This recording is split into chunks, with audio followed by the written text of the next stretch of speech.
I do remember you guys lighting off bottle rockets in your car at my bachelor party when you were hunting for me. Oh, that's because we're during just the terrible Nathan people. scavenger hunt when Brian Wardrop saran wrapped me, and you stressing out Jamie Woodmansey the entire time because he's like, guys, I'm in the car with a couple deacons. I remember Jamie. And you're lighting off fireworks. What's gonna happen? I showed him a knife. And Katy Perry's Seth, firework came on the pastor I've radio, ever met. and you're like, it's meant to be. This is God's sovereignty. So,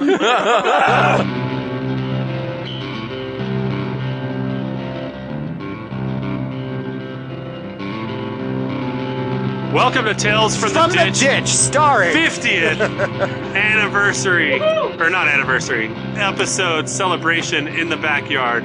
This is probably going to be the biggest mistake that we've ever made as a podcast.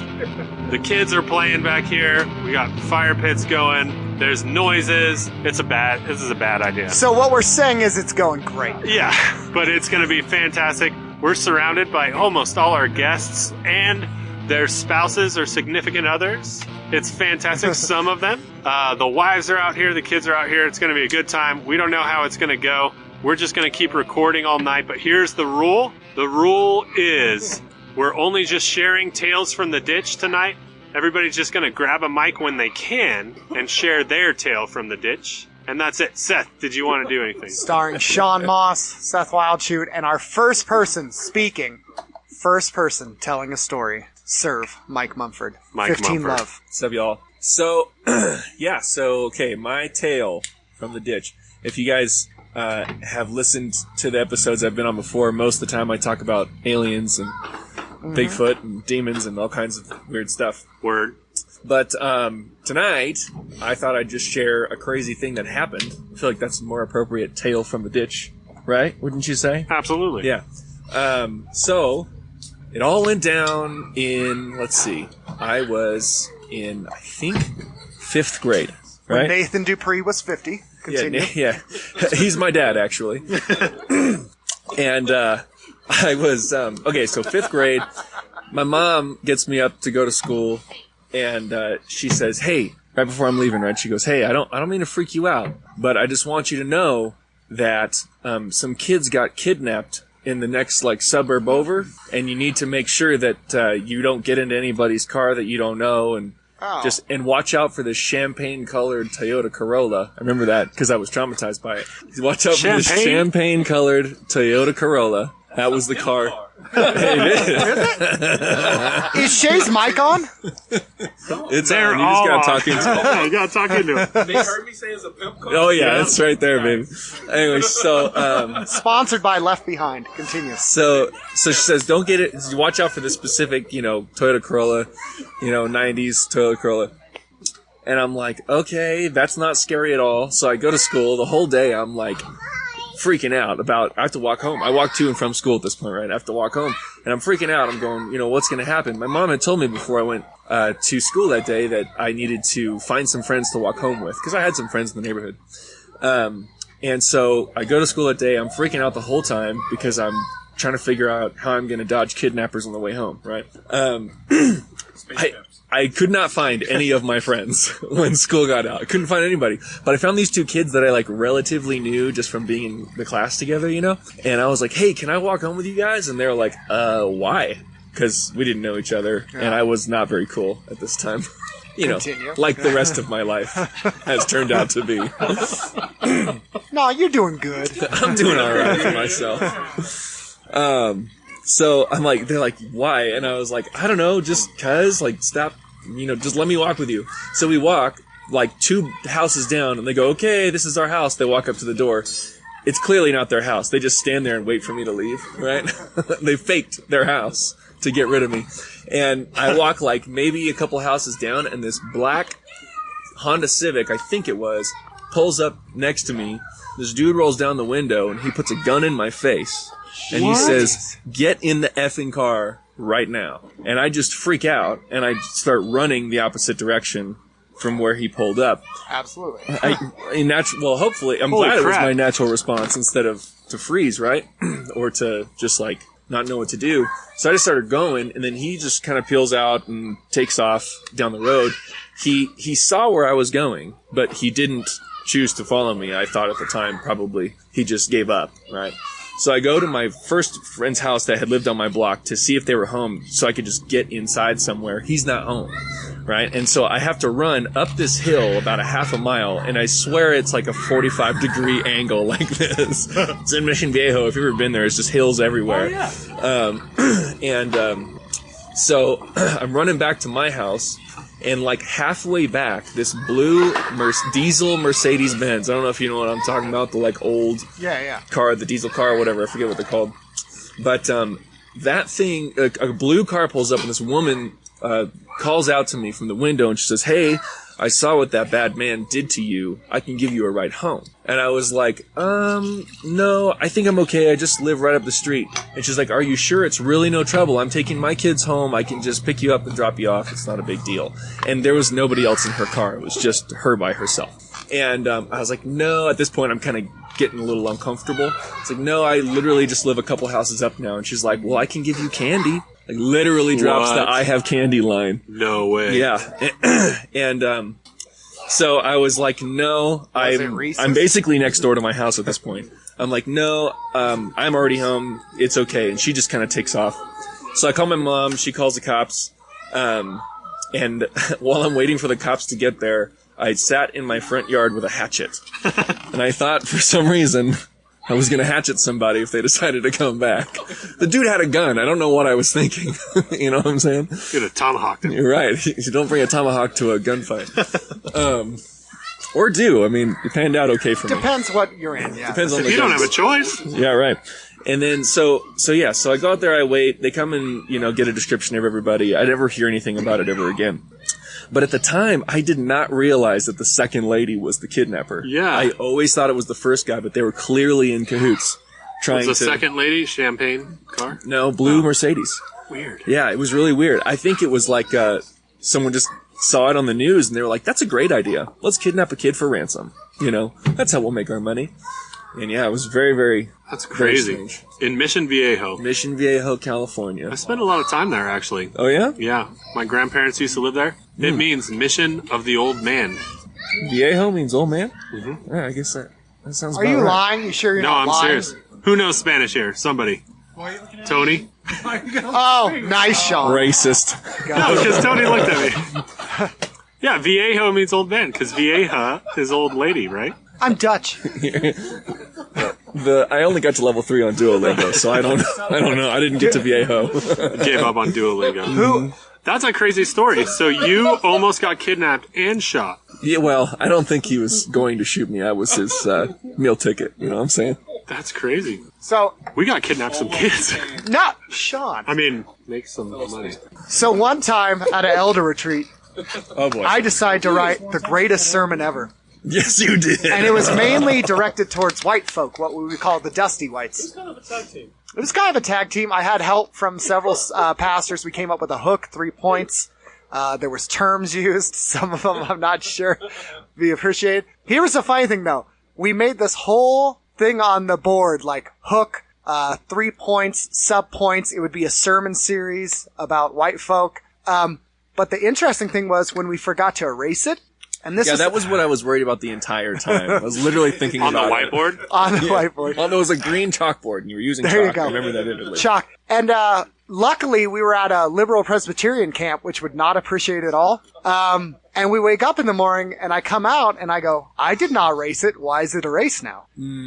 Which, if you put, I'm no detective, but that makes me think, some Presbyterian comes in, looks, it's fine. We got editing. We got guys. Continue. Oh, wait, we fired the guy. So an old Presbyterian came in and caught you? Obviously terrible. Erased. Obviously found the whiskey we weren't supposed to have. Obviously saw the racial slurs against white people on there. And peace be with you. I don't think they were happy because then a lot of people were glaring at me at the breakfast and the lunch and when I was walking and when I waved at them. I think it's just the way you look. The other one, though, Sean, should I talk about the machete at McQueen or when I failed my driver's test? Okay, so one time I wanted a license because I thought that'd be nice. And we're pulling out. She says, go right. I try to turn left. She goes, you failed. So I immediately back up. You lose. And I was frustrated. And I get in the car, and my dad goes, all right, here's the time to encourage him. He goes, what were you thinking? And we get back home, and I decide, all right, I already messed up. Tonight's going to suck, but we had a concert that night with our old punk band. So we go out to Vince, our drummer, had a mansion out in Verdine Mogul. Mansion. No joke. His parents own a vineyard. And he said, just remember, guys, don't break anything, don't fight, don't do anything dumb, which we never listened to. And I show up, we play the show. The sound's bad. I'm drinking, taking lots of stuff. And I'm finally done halfway through set. I'm like, this sucks, whatever. So I'm getting more and more agitated, drinking more and more. Gatorade. Yes! Gatorade, spelled beer. And there was a gentleman there we knew who Sean knew I didn't get along with, but he always got invited to hang out. And he was there, and he was egging me on the whole night, saying dumb things. And we decided to have a second mini set, because everyone's doing stuff, and we're all up at 2 a.m. Who cares? And, Did you just have more songs to play? Or? No, it was the same one. You just played it again. Except now I was drunk. Tight. Yeah. So they're completely different now. Yeah, They completely. were so cool. The first song, he starts mouthing off, and halfway through a song, and I'm like, I should handle this responsibly. I throw the mic and tackle him through the crowd, and full mount start punching him into that pavement. Yeah. As my drummer keeps playing, the bassist walks off because he says this band sucks and it's just done. And someone gets thrown into a speaker. Yeah. And then I woke up in the morning with a sandwich, and I don't know where it came from. That That guy that you fought, he was our bassist for a little while, remember? Oh shoot, that's right. That's why the bassist stopped playing, because I attacked him. He was playing I'm bass. next. I'm out of here. That's right. So yeah, I think his bass got damaged, but he looked at me and he said things. So that's what he gets. Luke looks like the Big Lebowski. How you doing, man? Oh, great, man. Good to be here. Do you have any stories? Yeah. Well, would you like to verbally communicate them? Sure. Is Nathan's mic working? Luke and I being recorded at the same time is a terrible idea. Let it be known. So I grew up on a street called Butler Street. It runs parallel to Montello and directly behind 395. It's in the ghetto. Yeah, some say it is so. Is it fair to say Reno? Nah. Okay, I was carrying... This is totally off of the story we were going to share. Are you sharing the cat story? Well, that's like people who live in Detroit go, well, I'm... No. Yeah, yes, you are. It's still Detroit. I wasn't going to share that. You won't. Detroit is still worse. Okay, so I'm not proud of this story by any means. But if Yes, he is. He if told me I don't once. tell you the story, Nathan is going to tell you the story. And with the Hartley memory, that's not going to go very well in my favor. Nope. So there's this house, a few houses down the street from mine on Butler Street. And it was like the house on the street with all the stray cats. Like 30 Because it was or more. It was also the crack house. Oh, yeah, that too. And you know how cats love crack. They love crack. Because they're from the devil. Well, yeah. So I was pretty young. I don't remember how old I was. Maybe 9 or 10. And you were just rolling around to buy some crack. Yeah, I was just trying to get crack. Because what else am I gonna do?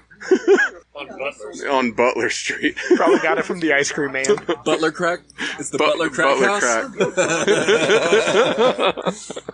It's the best kind. So, I think I was skating by this house, and there were like a ton of kittens out. And I was like, oh, tight, kittens, they're hella cute.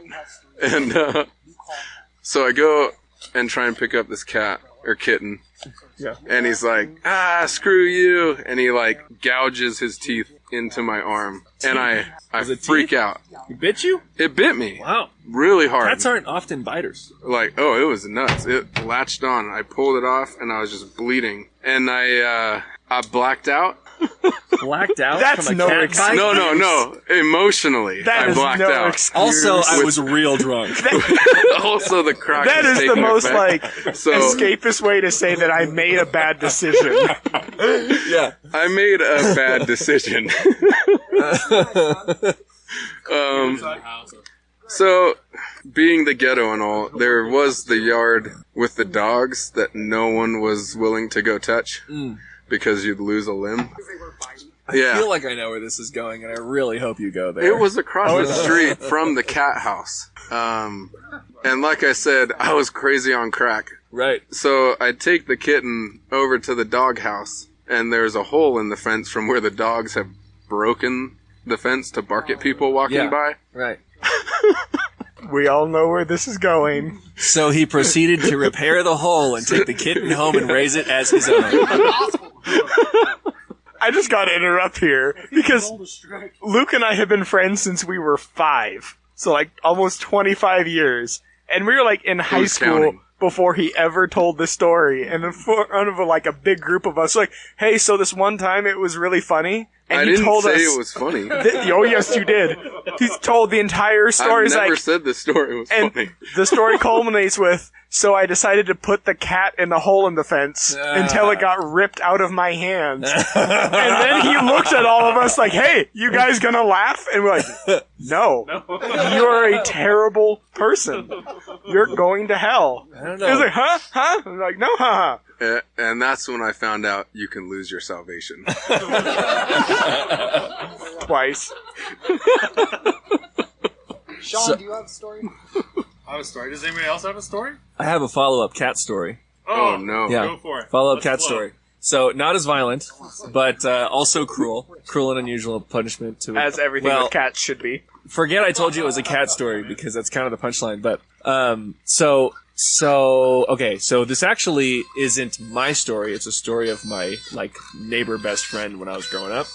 But I'll try to keep it short and sweet since I already told a fairly detailed story. You take your So time. my buddy, we'll just call him Bob so that he shall remain unnamed for this cruel That's act smart. that he did. So my buddy Bob, this is back when we were all starting to get into weed, you know, and like smoke a ton of weed. And so Bob and his some of our cronies, they decide, they're smoking weed all day, you know, they smoked all their weed and they were like, now what are we going to do? And so they were just kicking it, waiting around.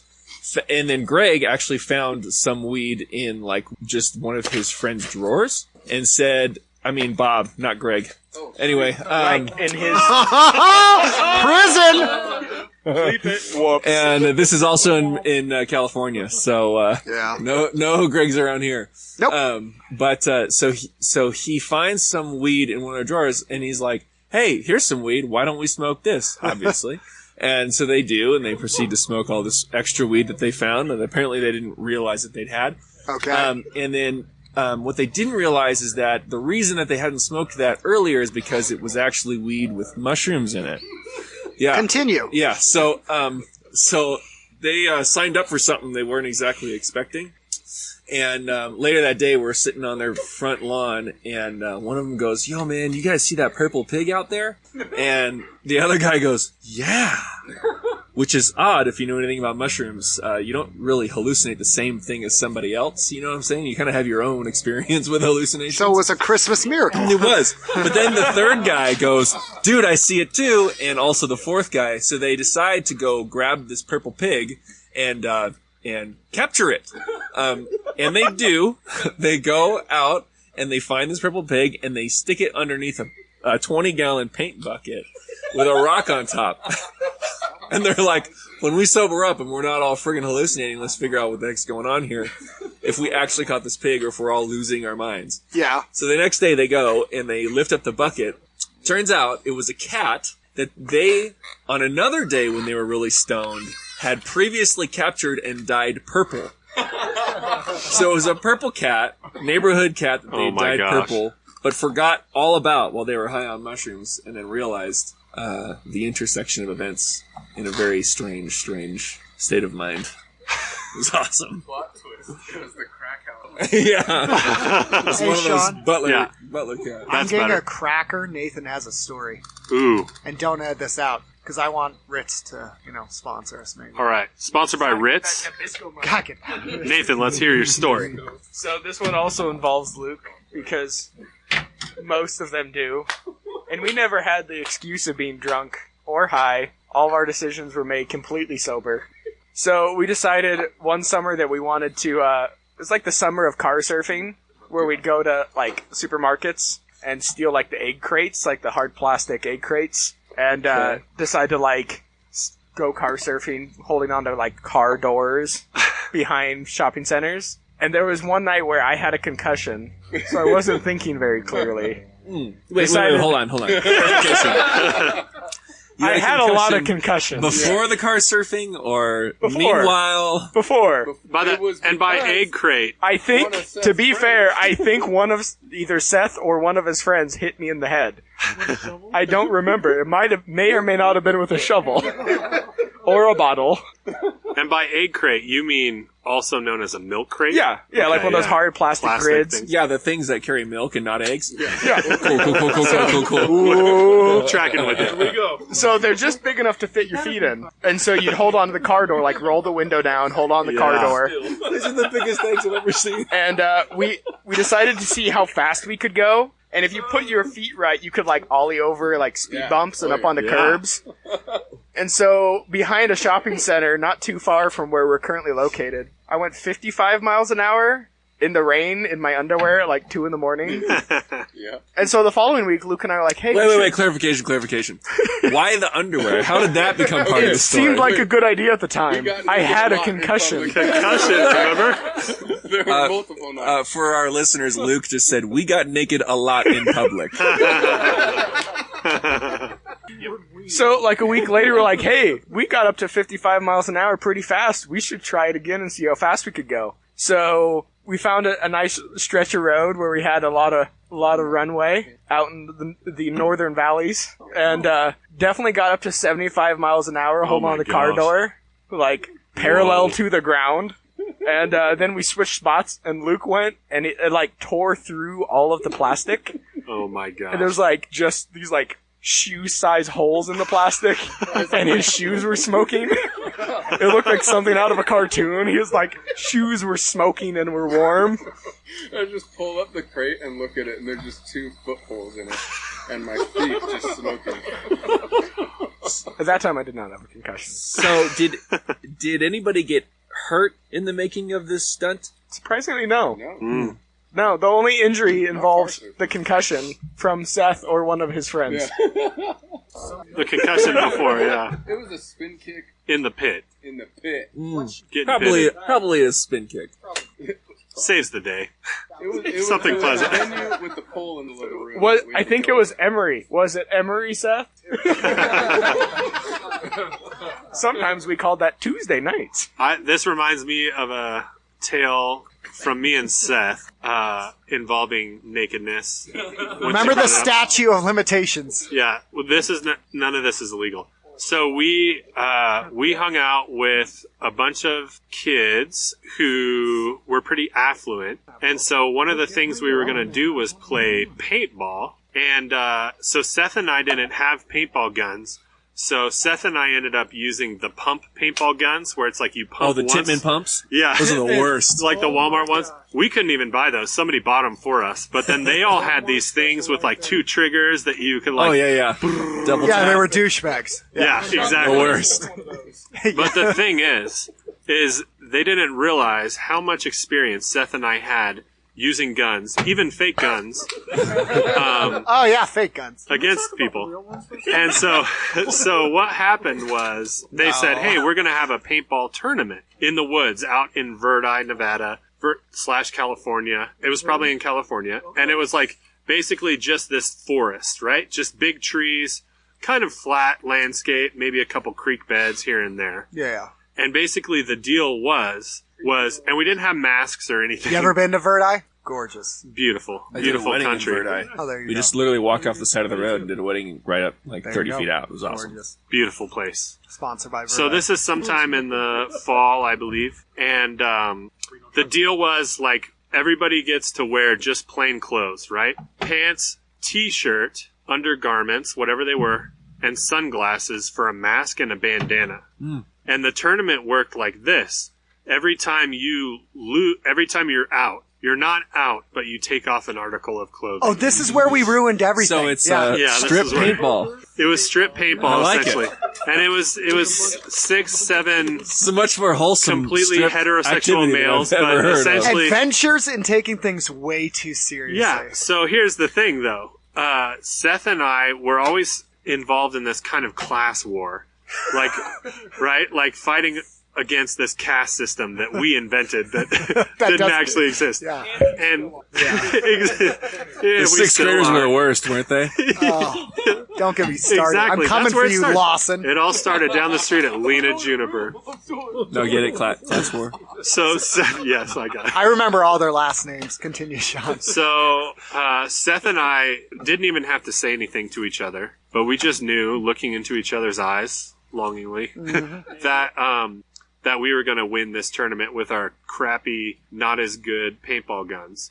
And so Seth and I instantly started taking it way too seriously. And Seth and I had previously, we would play just me and Seth this game called Sniper, where we had Nerf guns with no darts, and we would just shoot at each other and on the honor system get each other out. And it would get We lost all our darts. it would get so afford more. crazy. I remember this time, like, Seth literally held his breath underwater and picked a reed and was breathing underwater. For real? Through a reed like Does a that actually work? And I and started no, that's like choking. Looney no, Tunes. it works. It works? I started choking. Seth Yeah. like grabbed the weeds at the bottom of the ditch and held himself under and was breathing through this reed. And then I came by and I remember it was amazing. And we would cover ourselves in mud and put like cheat grass on us to make these predator like ghillie suits and everything. Predator. I remember that. So anyways, we knew what we were doing. And so once we got out into our element in Verdi and articles of clothing started to come off, it became really easy for us. And we were able to play the odds and get pretty good advantage on everybody. So you guys were like committed. It got down to the point where it was me and Seth and I still had most of our clothes on. Yep. And one other guy Most. only in his chonies. And because everybody else said, I'm out. I can't do this anymore. It hurts too much. And so it was Seth. And then we said, hey, there's 3 fancy guns. Each of us gets one of those fancy guns. Yes. And the third guy said, okay, I'm out. Yeah, and Seth and I won the makes tournament. sense. Yep. I would throw sounds about rocks at branches to make them think I was in a different area. Yeah, one time, Like- did we ever talk about when it was just That's you and like me Metal playing Gear paintball? Solid stuff, man. Yeah, well, because Sean and I were ruthless. Oh my gosh. So this one time, Seth and I, just by ourselves, were playing paintball. Just me and him in the same area. And Seth has always been stealthier than me. He's a little lighter on his feet. He's I'm a a little rat. lighter than me in pounds. Yeah, And so we get it. he's able to sneak better. His sneak is like +7. Like Gollum. Like golf, exactly like golf. And so I'm like, I'm gonna get Seth, and I'm gonna commit. Judah! Hey! Judah Holland just showed Judah up. Holland. Oh my gosh, he's got a whole 2 Hollands here now. So I took essentially I took all of my clothes off and put them somewhere else. I still had some clothes on, but basically I was trying to be able to withstand heat because I knew this was going to be a long thing. And I backed into like the undercropping of like a waterfall, but it was dry. It was a dry creek bed. But you know, there's that shallow or hollow spot behind a waterfall. Right. So, and it was only like a 4-foot waterfall. So I was like crouched in there, just waiting for Seth to come by. And I was going to outweight him. For the first time in my life, I decided I was going to outweight Seth. And I started to hear Seth go up the creek bed. He was And then he getting got into his closer car and and left closer you and there. closer. I was like, I'm done. And so a long time is passing, but he's getting closer. I can hear him moving up this creek bed. And I'm excited because it's finally time to pop out of this waterfall and shoot Seth in the face. And I finally hear him coming close enough that he's right over this little berm that I can't see over. Dang, Judah, thank you so much. Whoa! Ugh. Hey, Sean, can you try knocking that off? Yeah, sorry. And so finally, Seth got close enough that I would have a shot. All I had to do was get out and stand up, and I would be able to shoot him. And so, but I'm like there's like millipedes crawling over me and spiders and stuff like that scene in Lord of the Rings. And I'm This just is some like serious being cool. commitment, man. It was crazy, It was and I gross. didn't have a shirt on. And I remember a spider was crawling in my armpit, and it was freaking me out. But I wanted to kill Seth so bad. And finally, How many You times mean has hit that him with a been said? paintball, right? finally, yeah. How many times That's have people what I mean. said, I Play- wanted to kill play Seth kill so Seth. bad? I finally popped out, and I jumped up, and I shot in the direction I was gonna like track these paintballs into Seth's face. And all of a sudden, Seth hits me from the side, from up on this berm. The whole time, Seth had been throwing these rocks and making me think that he was going up the creek bed. Just He's played you like a fiddle. He did. He's a sneaky punk. You guys need some more wood on that fire? Oh, you good? Who's up next? Question, while we're doing that, did I tell you a story about when I was dressed as the Punisher and got in a fight on Halloween? Have we done that one? Was this just a couple months Not ago? The Punisher. Yes. Or the Crow. Was it? You were either the Punisher or the Crow. and Or we I didn't can talk either about of youth those. group. Which one? Youth group or when I was Crow. dressed as a Punisher? That was a thing. Punisher. Okay. I don't So, think we talked about all right. So, it was Halloween night, and this is back before I was a pastor. Who's come? Disclaimer. Oh, okay. Statute of disclaimer. limitations. Statute of limitations. Let's get down to brass taxes. And we were at our friend's house. It's like 15 of us, and some people brought their girlfriends and all that stuff. You. And out front, there was a commotion. There was a ruckus. And I guess one of our friends saw a guy driving by in a white truck and said, douche, or something like that, like yelling. So the guys stop, and they're like, oh, you want some? You want some?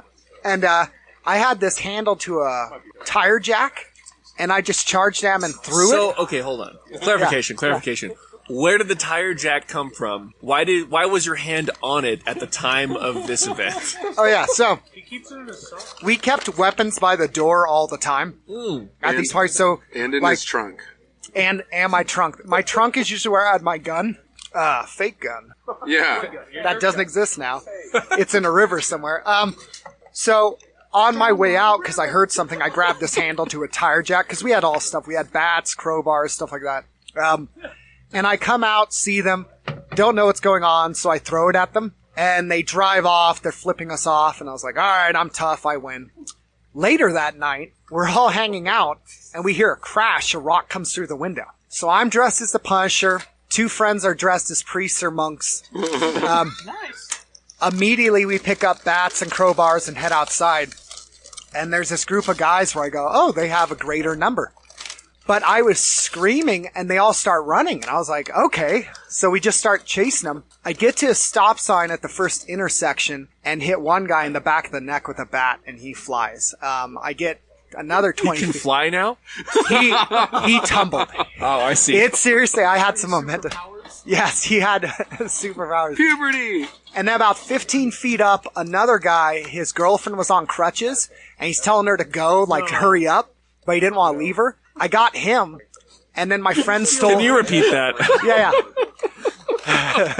What? So this guy's chewing out his girlfriend. He's like, from crutches? hurry, yeah. So, Pick it up, woman. so I drop him, I had this bat that was painted red, and my friend takes her crutches and starts hitting the guy with the crutches, like just smacking him in the head with them. And this guy, Wait, hold on. Yeah, no, it's true. No, you heard that. I think my job tonight is the clarifier. So your friend stole crutches from a woman who needed crutches. Yes. And started to proceeded to beat another person with those crutches. Her Yeah. boyfriend. Okay, Yeah, cool. Her boyfriend.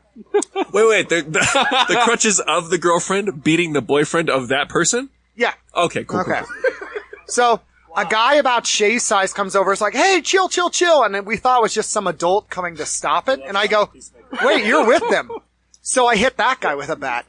And we're going up the street, and I'm just hitting people. Well, on the way up there, I'm picking up what I can find. There was a margarita bottle. I picked that up with my right hand, so I have a bat and a margarita ball. What neighborhood is this? I'm not saying the street names. No, sir, officer. Margaritaville. Thanks, I cop. like it. Gosh.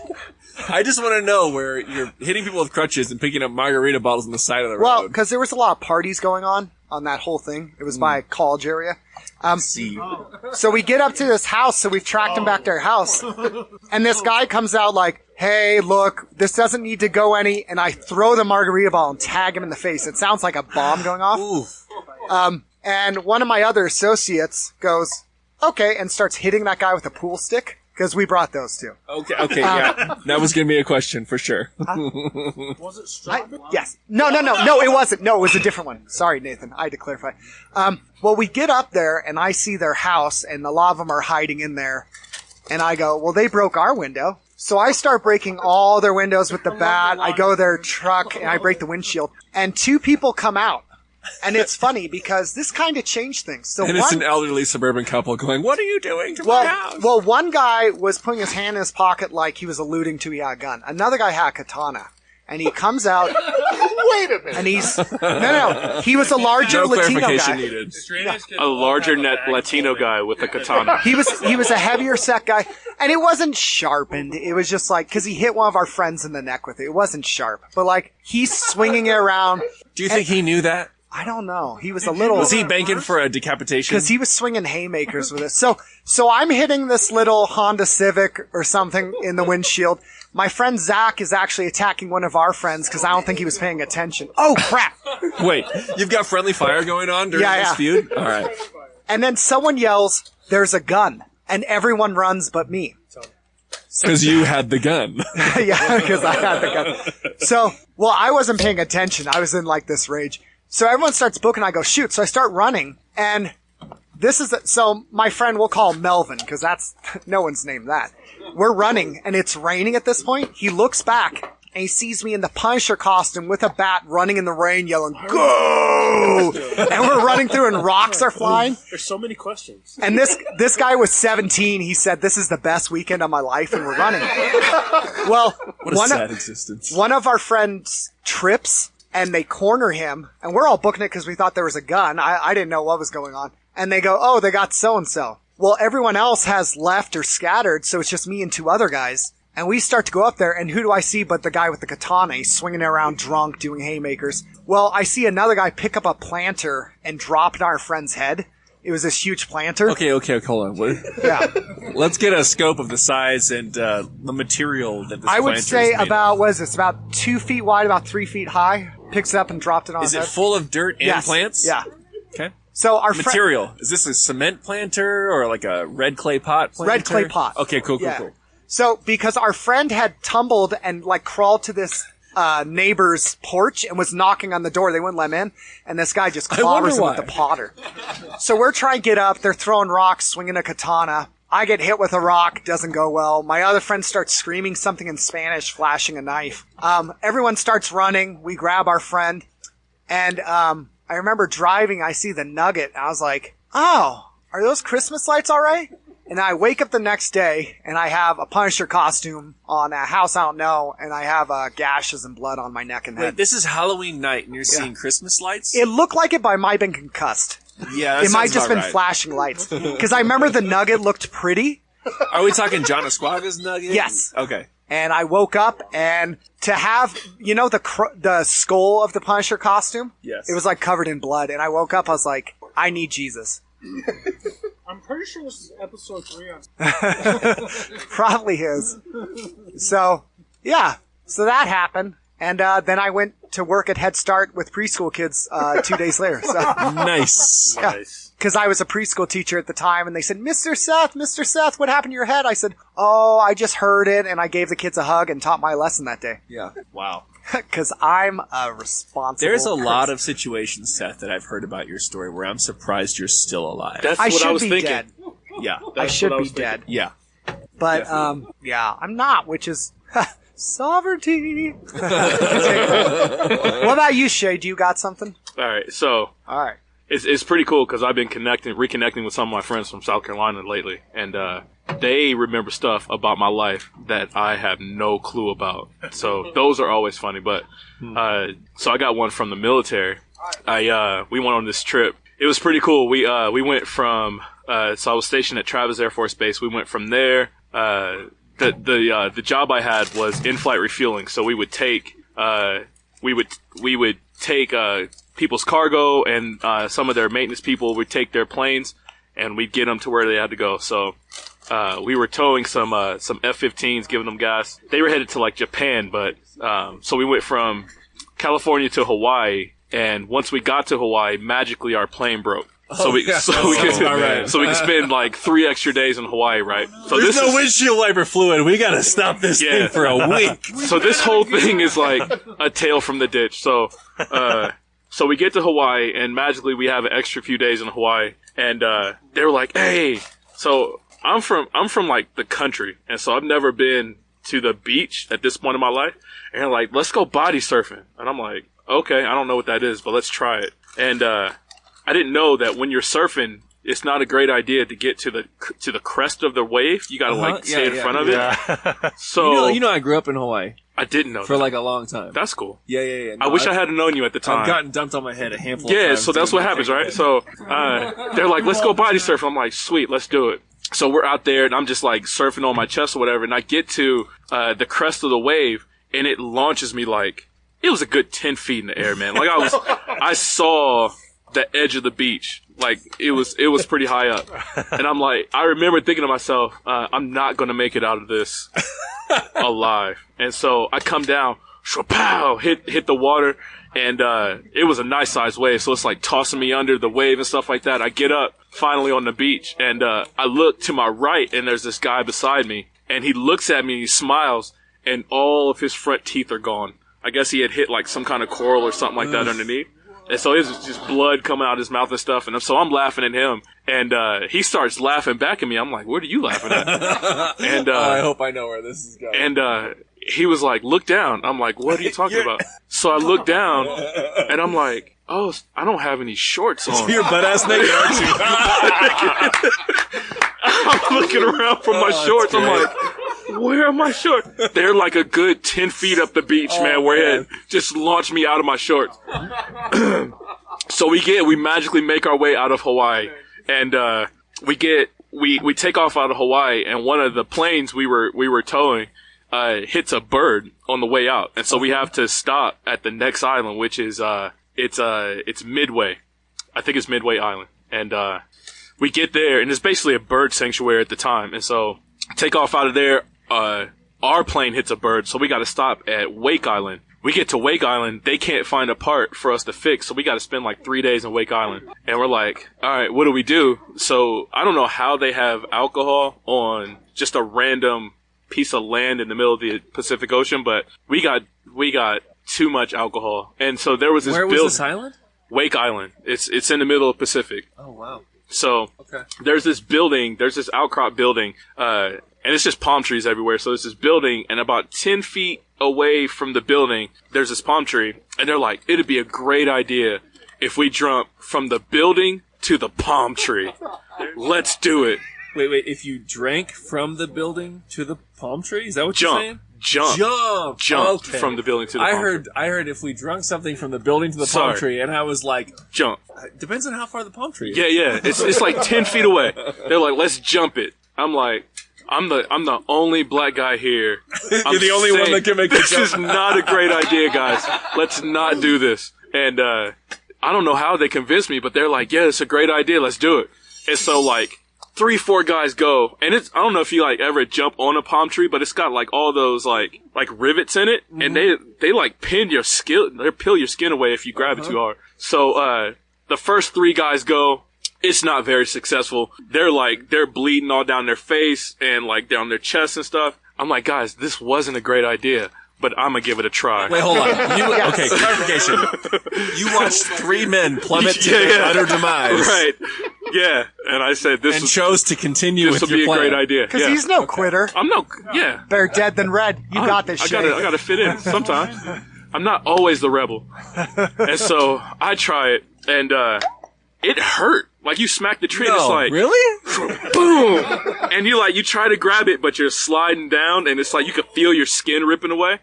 And I'm like, yeah, that'd be the first and only time that I ever do that in my life. And so I get off, and the next guy goes, and he is like drunk, like he is like Seth Wildshoot drunk at this point. Right. And so.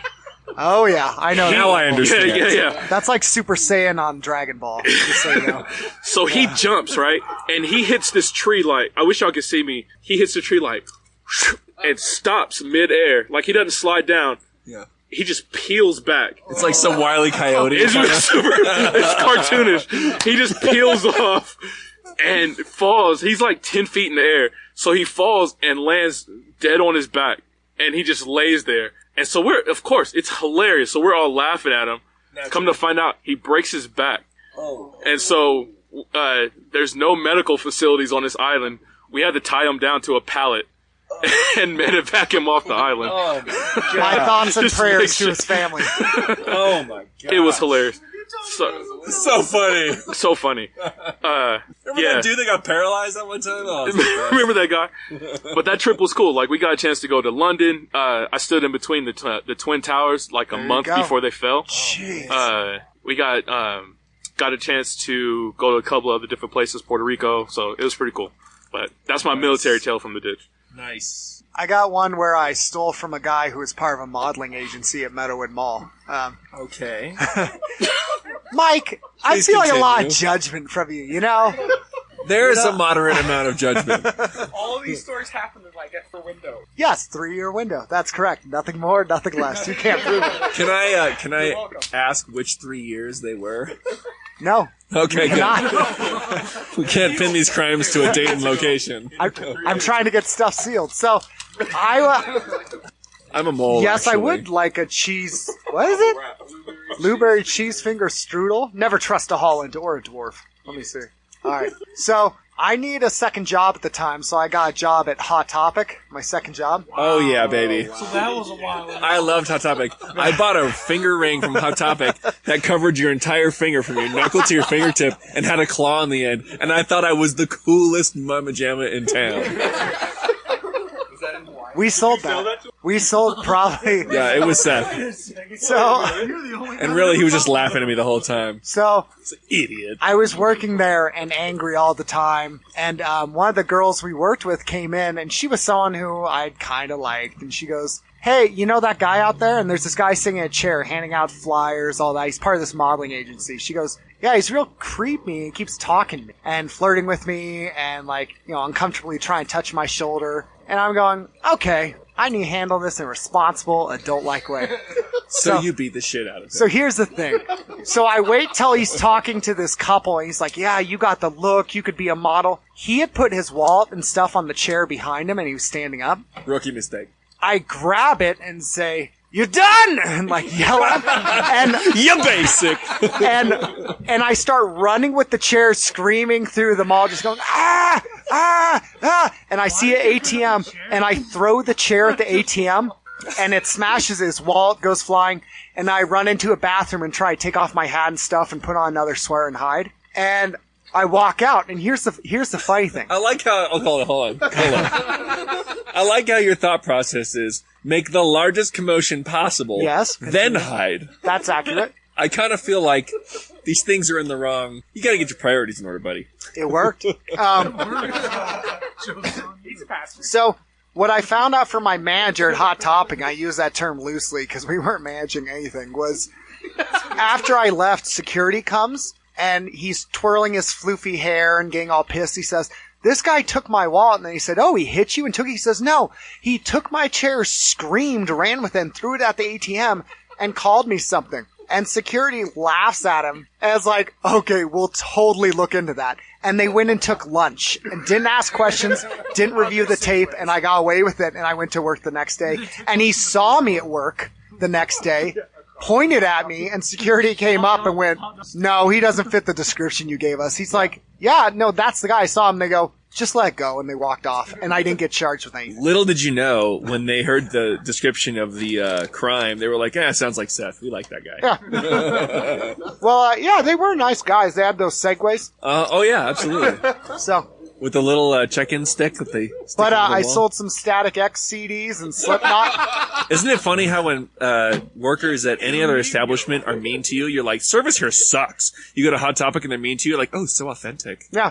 It's edgy. I have no idea. And then I You never heard of Hot Topic? I've never been. So you've never had a spiked bracelet? No. No, I can't say that. Okay. Shay, You've never worn Doc Martens? Never had a. For Shay, fun? for the next 10 seconds, I'm going to list all the things you were missing by not going to Hot Topic. Okay. Dickies. Legit. So many dicky. ICP. Okay, hold on. Judah said you ICP. catch all I just those? want Shay, to did credit you that to catch? the right source. Yeah. And I got fired from there because I kept not showing up because I'd get in fights and I was on the run. I'd go to California. So, Do you guys remember like juggalos? oh, I remember 'em. Juggalo was a thing. That's who I was Is fighting. that still a thing? I don't know. Is it still? I see the ICP stickers on like Insane cars Clown sometimes. Posse. Juggalo? It's like, imagine if you It's said I want to weird. make music but not good. Yeah. It's like, yeah. They dress up as clowns and were like gangster clowns. I never really understood it, but I felt like I wasn't cool enough. All about Yeah, that makes fake. Sean, sense. Sean, know will about you that get on the Fago, mic? Sean, I have nothing to say. Get on the mic. I'm Sean. not getting Who, paid for who it. else has a tail? I know Heather has a tail. Tony? Heather Does saying Tony no, have a Tony? tail? Tony Clark, do you have a tail?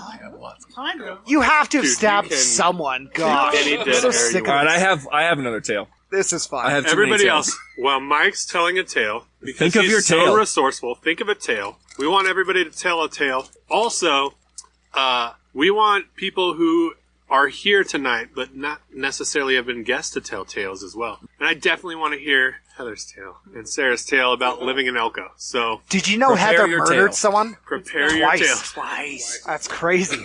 So here's On my our tale. honeymoon. So I was in, I think I was in 8th grade. I had moved to Hawaii when I was in like 7th grade, 6th grade, or whatever. So I was fairly new to the island. And as a white kid in Hawaii, it's pretty hostile environment. Are you a howlie? Howlie? There you go. Yeah, they call them howlie. So Luke, like put down the Funyuns. a howlie, for those of you who've never heard the word, is a Hawaiian word that means literally without breath. Because the Hawaiians, when they first met a white person, was Captain Cook, who, you know, quote unquote, discovered the Hawaiian Islands. Captain Cook with a C. Peter Pan? And he was white, and they had never seen a white person except for a Hawaiian person who had brown skin that had died. Right? And so whenever they saw Captain Cook, they said, oh, well, he's dead. He's not breathing. He's a walking dead person. That's why he's white. And so ha'ole means without breath. And so anyway, it basically is a super derogatory term for white people in the islands. That's your backstory on the word howlie. I've been told worse. I thought you said Captain Hook this whole time. I was talking about Captain Hook. You didn't say fish belly or anything. You were the first time I heard the term fish belly, and it took me like 30 minutes to talk about it. Yeah, Fish belly. fish belly. Just saying. So I'm pretty sure that was during the sermon that we learned about fish belly. It had a hook and 3 points. Yeah. Follow Tim Something Keller's protocol. fish belly. I remember it was part of your points. It was one of your points. Well, think of the food crackers. You know, people like to eat crackers. That's it. Continue with the story. Okay, I'm sorry. So, so there's a lot of strong racism in Hawaii, specifically towards white people. And honestly, gotta be honest, I get it. So there are people living in Hawaii right now that live in the house that they lived in before it was America, right? So, Jeez. so I get the hostility towards white folks. I don't think it's healthy or good, obviously, but I understand the pain, right? You know, I can logically put it into order and understand why there's a lot of frustration there. Anyway, so white kid, growing up in Hawaii, lots of racism. In this time of my life, I'm a young teenager, very angsty, dealing with suicidal thoughts, and my suicidal tendencies. My Nathan, no. English teacher proceeds to give us a journal that we're supposed to keep and write in every day, and it's part of like our English class. And so I'm writing all these thoughts down that I'm having, all these, you know, frustrations and angsty teenage stuff and whatnot. Yes, I see. And at the same time, I'm getting challenged to all these fights, right? So I get on the bus, there's this kid that rides the bus with me named Teva. Let's just call him Bob, so that he shall remain unnamed, but his name is Teva. It doesn't work out. So Bob, he wants to fight me, and he says, and so I respond saying, whatever, I'll kill Teva. And now, clearly, I'm a young person. I don't mean I'm going to actually murder another human being. I'm just saying I would beat him in a fight so bad, which I would not, by the way. I did not know how to fight, but, you know, confidence is key. Anyway, so, so I say that, And then rumors start going around that I am going to actually kill Teva. And then that becomes I'm going to bring a gun to school and kill Teva. And that becomes I'm going to bring a gun to school and shoot everybody. I have a hit list now, an actual hit list with names on it that people manufactured. And then I'm going to bring a bomb to school and bomb the principal's office. Then I'm going to bring a bomb to school on October 19th and bomb the principal's office at 10 a.m. It's an actual bomb threat. You're such a Mary Sue. Turned into a real... They turned you into Seth at that age. Yeah, basically That I same was thing Seth. happened to me, but I was homeschooled. I'm just going to let that one sit for a second.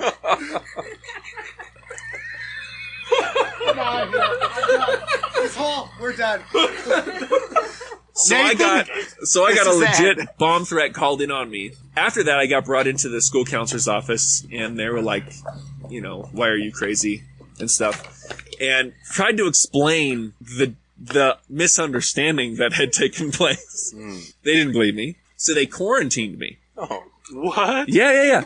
So I had my own classroom. This is in 8th grade, I'm pretty sure. I had my own classroom with my own teacher and security guards that would go with me everywhere that I went on campus. So I could only go to the bathroom and to lunch.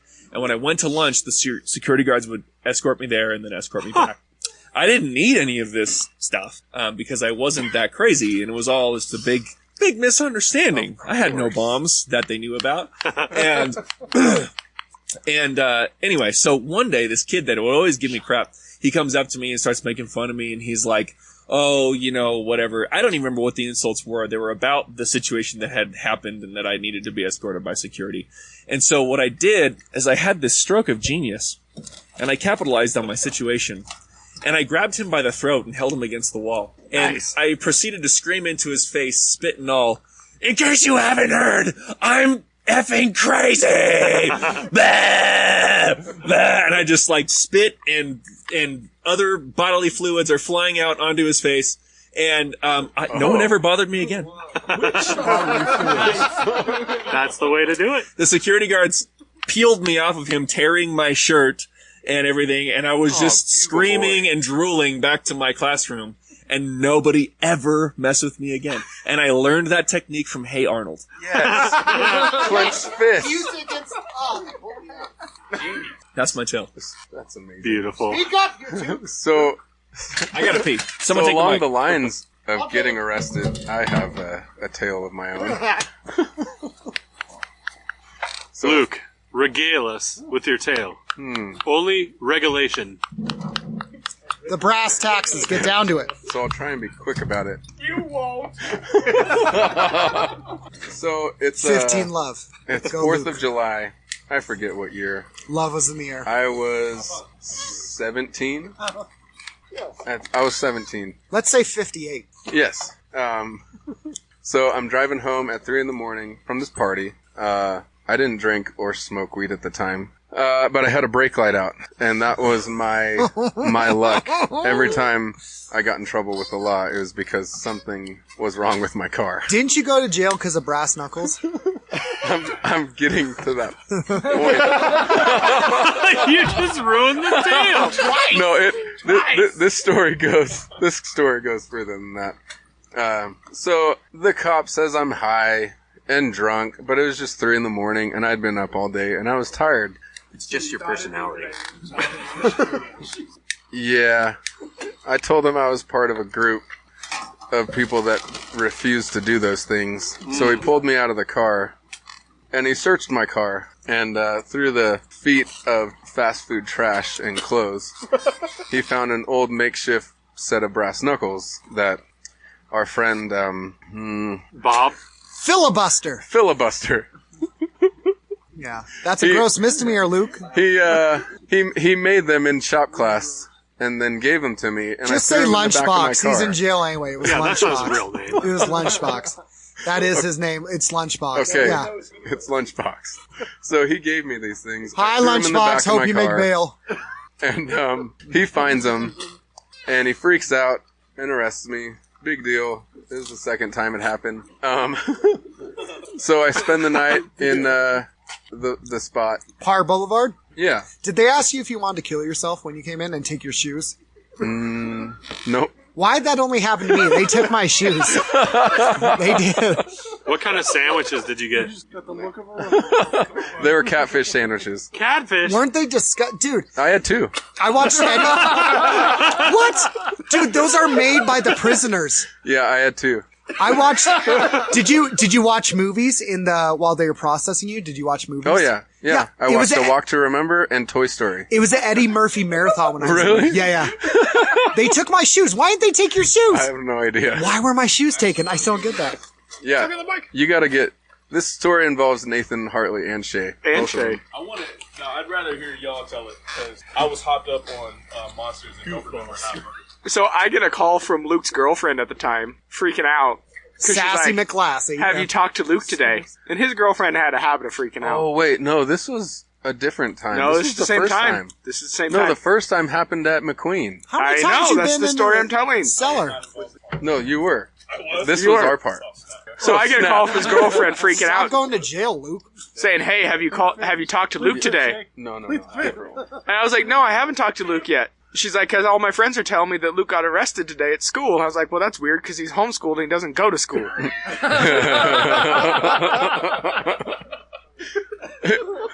So she's freaking out. It turned into. She's me like, beating "What up should the we school do?" police She's like, "I don't know what to do. Should I tell his mom?" I was like, "Crap, I don't know what to do." So I make the call to Luke's mother and say, "I think Luke is in jail." Those are fun. Meanwhile, Luke and I are supposed to go out of town and babysit like 9,000 kids for a weekend. 9,000. There was a lot of There them. were 4 kids. There was not 4. Yeah, huh? There were 4. Was there only 4? They seemed like 9,000. You tell stories like I My do, Nathan. God. You take it to 9,000. So the entire time I'm like, oh no. Like, what do I do? We're supposed to go out of town. Luke might be in jail, Shay's but no one supposed knows. to be driving us. So Shay's supposed to be driving us to go to San Diego to babysit I had some never of these met kids. the guy. So I have to call the mother of these children who we're supposed to be responsible for, say, hey, it might just be me. Luke might be in jail. So Luke's mother's car is in the shop, so my mom gives your mom a ride to pick you up from juvie. I would have never you guys ride had I known part of Yeah. And so we stop by the store to pick Luke up a toothbrush and jump in Shay's car to drive to San Diego. Minivan. Minivan. It was a minivan. It was a Shay drove a minivan. Minivans are sweet. And I think we passed like... Quiet, you. You be quiet back there. Sounds like a minivan owner. I think we passed like 3 juvenile detention centers on the way, and every time we're like, hey, Luke, look, he's like, real funny, guys.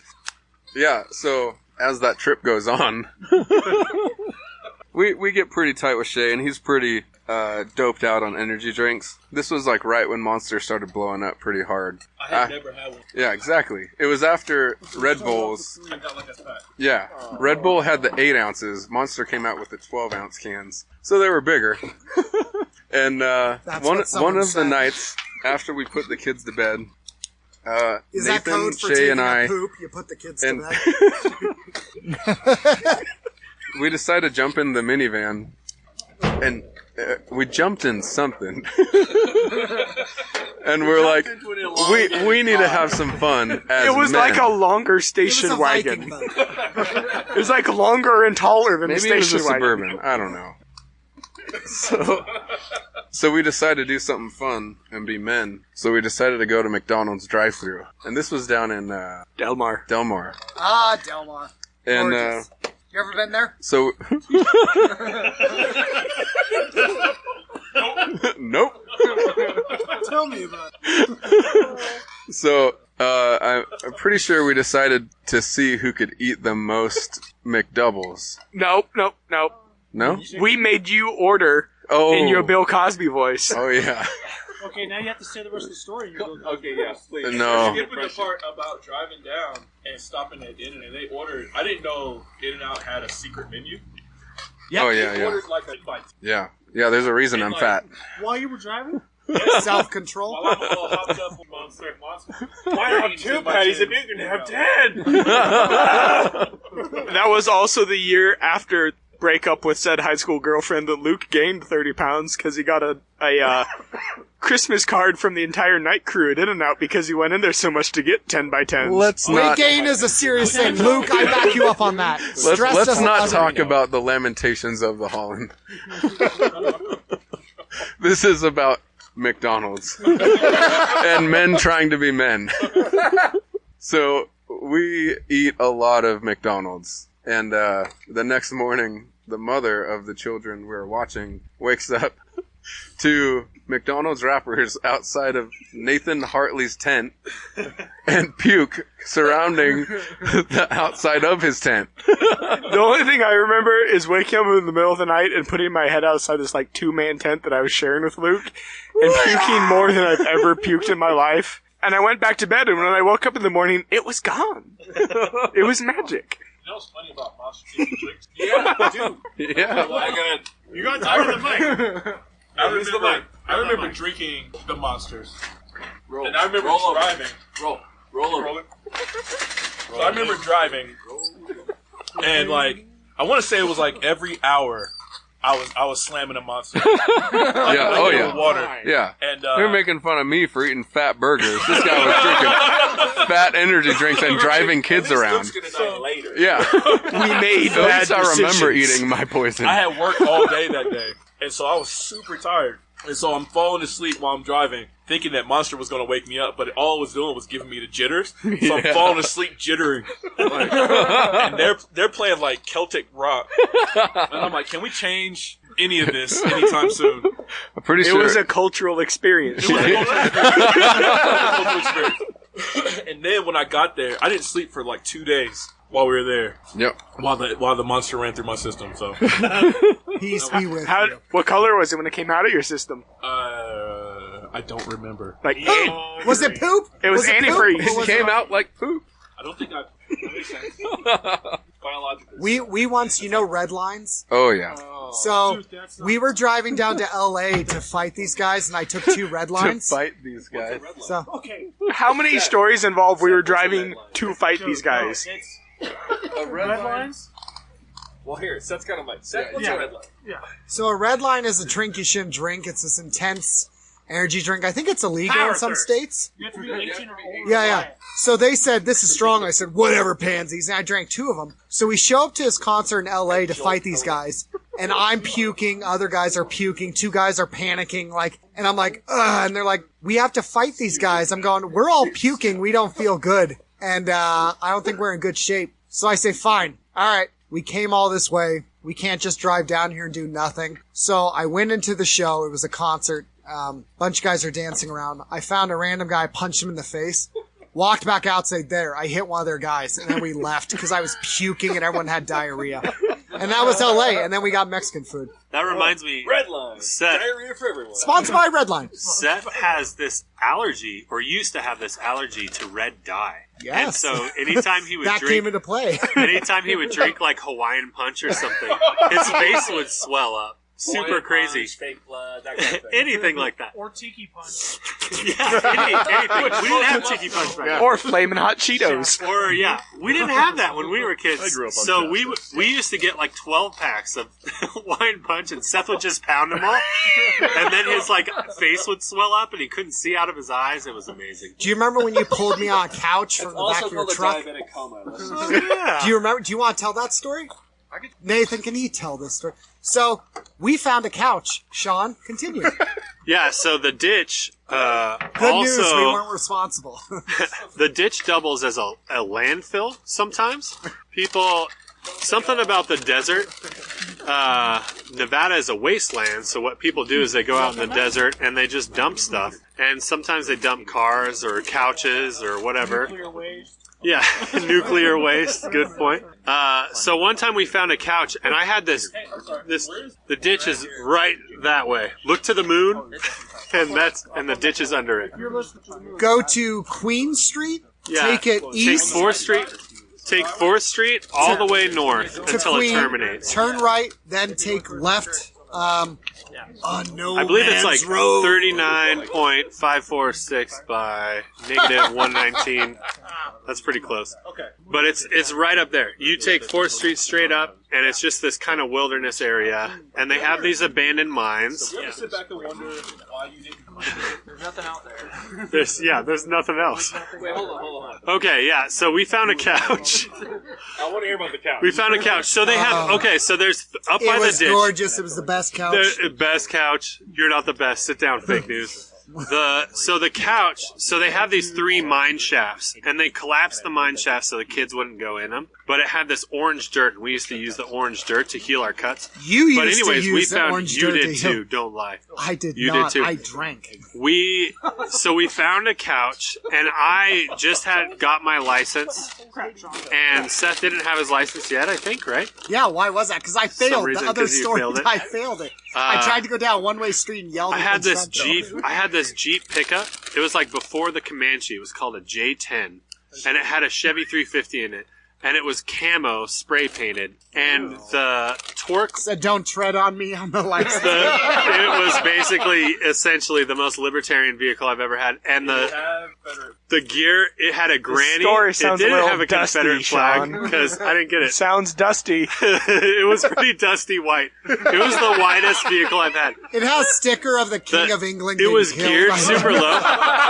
So, by nature, it was a 3-speed with a granny gear, but it was geared even lower so that I had to chain the motor to the front axle so that it wouldn't all separate. It was crazy awesome. It was the coolest truck, right, Seth? It had It a was winch. awesome, and it wasn't mine, so I didn't care. It had a winch on it, and so basically we just let the winch out, threw it around this couch, and dragged the couch up and down Pyramid and up throughout the ditch, and Seth sat on the couch.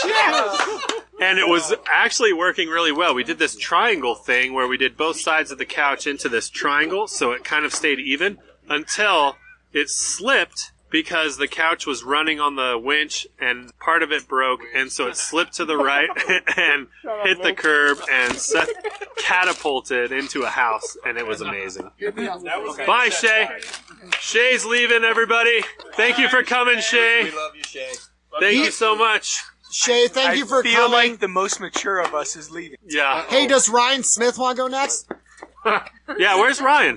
What happened to Ryan, guys? No, I'm I scared. know, he's taking care of his family. We love him. We do love him. Right? We love him? I thought we did. I love Ryan Okay, Smith. Ryan's awesome. Alright, so I'm on the couch, you're driving irresponsibly. It snaps, I fly off the couch. Into a house. It was into a house. That wasn't Yeah. good. I like how you blame this That was fun. on Sean driving irresponsibly when you were on He was on the couch. Sean That is had my a knife. point. Thank Sean you, had a Mike. knife. He was saying things about killing people in America and ISIS. Oh, we got Judah. Judah's on the mic. I was just going to say, Sean's pretty convincing when he gets that way. Yes. That's true. So it Good was his point. fault. I'm Good the point. victim when you really think about it. Oh, who's next? We lost shit. Heather. Heather's up. Oh, Heather, yeah. Troy, do you have any? One that would incorporate Nathan a little bit. Yeah. Come in. Nathan. All right. Scoot in. This one kind of incorporates you.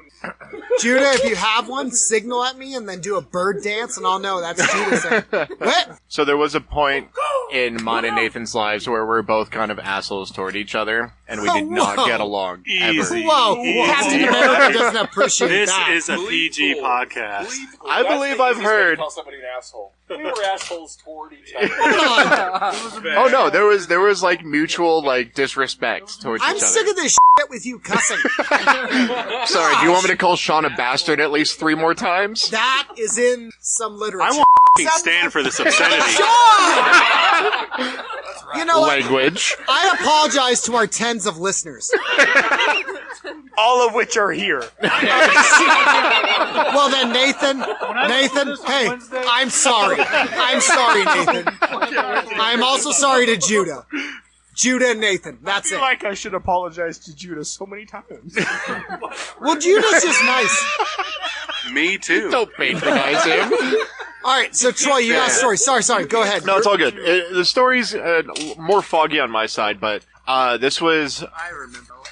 It was Face Down Records had a like big festival that they would do at Glass House in Pomona. Oh gosh. And at the time, my only connection to Nathan Hartley was through my old bassist that we called Chub Tubs. Because he was fat and he sold hot tubs. Chub Tubs is code word for I Luke. definitely heard Chub Tugs. Tubs. Okay. Well, Tubs. Mike will edit it to say Tubs. You. Chub Tugs. It'll be Troy, and he'll say his name was Chug Tubs. Sorry, go ahead. No, it's all I was good. just double checking. You're good. The I should Tales write from a the book. Ditch style part of it really began to show itself when we decided to do a caravan of 5 cars? There was like 7 of us. Okay. 18 at least. All of the cars. But but we were scattered throughout several vehicles, and I drove a Chevy Blazer at the time that I had maybe a year or two. And this guy drove a total boat that had a Polaris? North Star? So- North Star. We decided we would meet up in Gardnerville on our way down 395. At Taco Bell. At Taco Bell. And for some reason, we waited at Taco Bell for 3 hours. So we left the Taco Bell in Gardnerville to drive to Pomona. 10 p.m. And it was at about 9:30 by the time we pulled out. It was bad. And I drove my dad's Sorry, I'm stepping on decommissioned someone's. undercover FBI Impala wagon. So it was a white Impala wagon that had a police engine in it. Goodness. With the rear This is the facing gangster's seat in the vehicle I've back. ever heard of. It really is. There was Boss? 9 of Tell me us I had in there, boss. and we left Minden to go to Pomona at 9 o'clock at night. Minden. It's So gorgeous. I found out what they set the governor to on this police car when they decommissioned it very quickly, and I kind of set the pace at 120 miles an hour on. That was the 395. fastest. That was the fastest we got. But the crazy part is, I learned that night going down winding, not mountainous, but definitely close to it, roads that my Chevy Blazer could totally Tokyo drift, and I kept pace. It almost blew up, but it happened. And I wanna do jip the Chevy recall Blazer. we got to a straightaway, and we were all concerned about a cop car that we saw parked in the middle. And someone inaccurately said to all of us that if they don't have their dome lights or headlights or some sort of inclination that the vehicle was on, that we couldn't get pulled over. Right. Yeah, it sounds legit. That's on Wikipedia. Yeah, that sounds like a real law. I don't remember who said it, but it was there was a Statute, text fake chain and going fog. around You like, guys hey, cop watched ahead. Good Place? No. Oh, Quiet Place? And Jason's like, you have to tell me you're a cop. If you don't tell me you're a cop, then nothing I do can be held against me. No, I never saw it. That's a real I law, just remember too. No, this it's was not. on the Kristen stretch Bell's of a treasure. 395, She just, towards Adelano, where it's just rolling hills that are just rolling enough you can't see oncoming traffic. So you really want to pass somebody, but you can't. And I remember I was last in the line of 7 cars, and after half an hour of not being able to pass anybody, I got so frustrated that I passed all 7 cars and the semi-truck in one pass at 125 miles an hour at front of about that 4 o'clock in the morning, right before the cop car. I think Yeah. this was right about when I was throwing black cats up at you from the back of the wagon. Yes. Salah. I mean, all in all, Face Down was a good festival. It was Once a good again, we were sober. Yes, incredibly. But it was all in all a good show. I just remember how crazy it was. I did not get along with Nathan. Why am I even here? And why am I keeping up with this guy in my Chevy Blazer? And it went on maybe 2 years later until I tried to move into the 10th Street house, and you were my only connection. Oh, how the tides have turned. He was my only connection to move into that house, and there was a whole interview thing and all that stuff. And I don't know. That's when I actually learned that you didn't like me. You were like, For those of you who don't know, the 10th Street house is like Neverland for young Christian men. Aka awkward. yeah, It's a boarding house. It's a former frat house that has been converted into a safe space for college Christians. Or, in my case, because I'm not educated, I'm a pleb, I just lived there for cheap rent. Oh, yeah. As did we all. There was 8 guys there named John at one time. Yeah, and we had some inappropriate room names for some of the rooms that had more than 5 people in it. Troy did say he had multiple stories involving me and firecrackers. Well, I mean, we already heard about the one of getting a bottle rocket launched into my crotch, and he said, it's not gonna hit you. It hit me. There's the time that Humpty... Find the moneymaker? There's the time that Humpty accidentally punched me in the crotch trying to get me out of one of the Lazy Susans to go to Denny's. It's weird. A big house full of men. Just saying. Crotch work. Work the crotch. You gotta work it. So Heather has a funny story about 10th Street too. Oh, yes. Heather story. Heather story. Heather story. Responsible Take a mic. Hey, nothing like white males pressuring a woman to tell a story. That always works out great. That's always good. Hey, Heather. She's sitting next to me. I'm nervous. Hi, Seth. How you doing? I'm Education. Good to see you. So much nicer. So I am Nathan's wife, and at the time that Nathan and I started dating, he did live at the 10th Street house, and the 10th Street house is like the animal house. Like, this house was disgusting. From a girl's perspective, it was awful.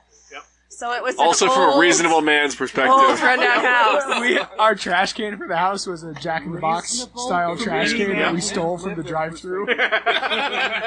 So because this house was full of Christian guys, they had some house rules. So whenever there was a girl in a room, the door could not be closed. So Nathan, at the time, had his own separate room down in the basement. And so when I was hanging out in the middle of winter, the door would be cracked and I would be freezing. But one night, Luke was on his way over from where he worked at the time, which was Jimmy John's. And this was actually when you met Luke.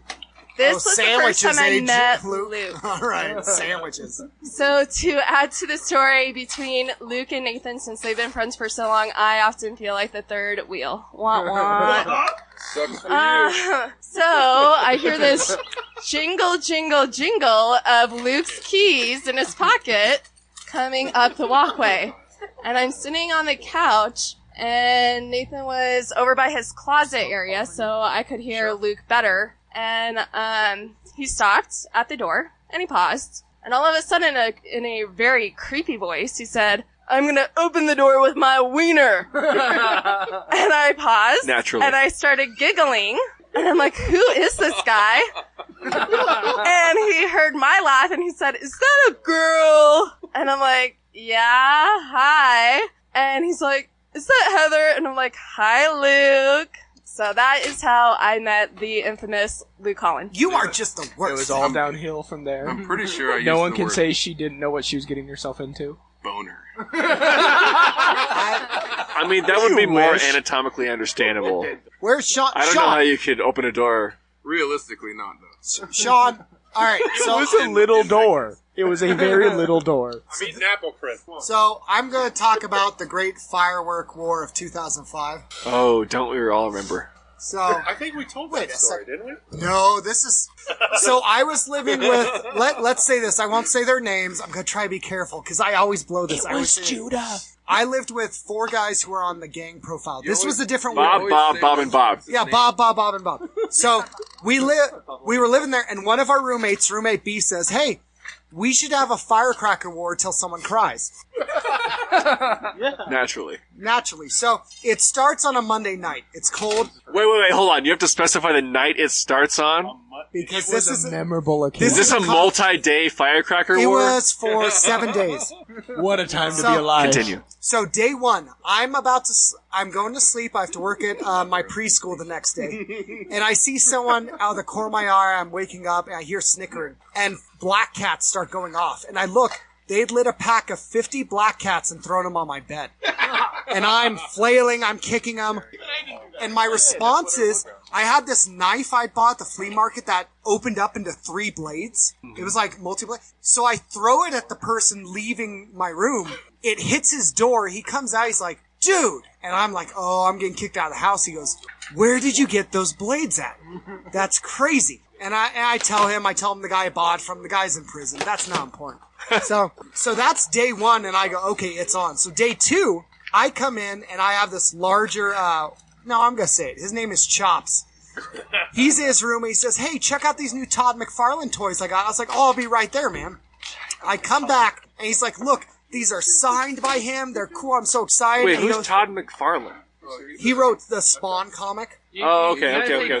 Chops is a collector, though. Okay. These are very expensive. So he's telling me, and he says, "Hey Seth, Seth." He goes, "Are you not excited?" He turns around because he's been monologuing to me, and he turns around. I'd lined up 4 bottle rockets, and I say, "It's the end, homie." I light all of them, and they fly at him, and just they're shooting around his room, and I run out, and I get in my car, and I drive to Verdi. Yeah. What is Verdi? So that's day 2. By day 5, we've shot each other while eating cereal. One guy got shot in the eye while he was sleeping. One guy was starting up his car in the morning, and as he tried to pull out of our driveway, someone shot him in the face, and he backed up into a garbage can. Shot him in the face with a bottle rocket? Yes. Just clarifying. To understand what it's like to be friends with Seth, these are friends of Seth. Friends. Dude, I messed around with bottle rockets. They're no joke, man. They're like a legit projectile. So this is day 6. I know. And we're all nervous.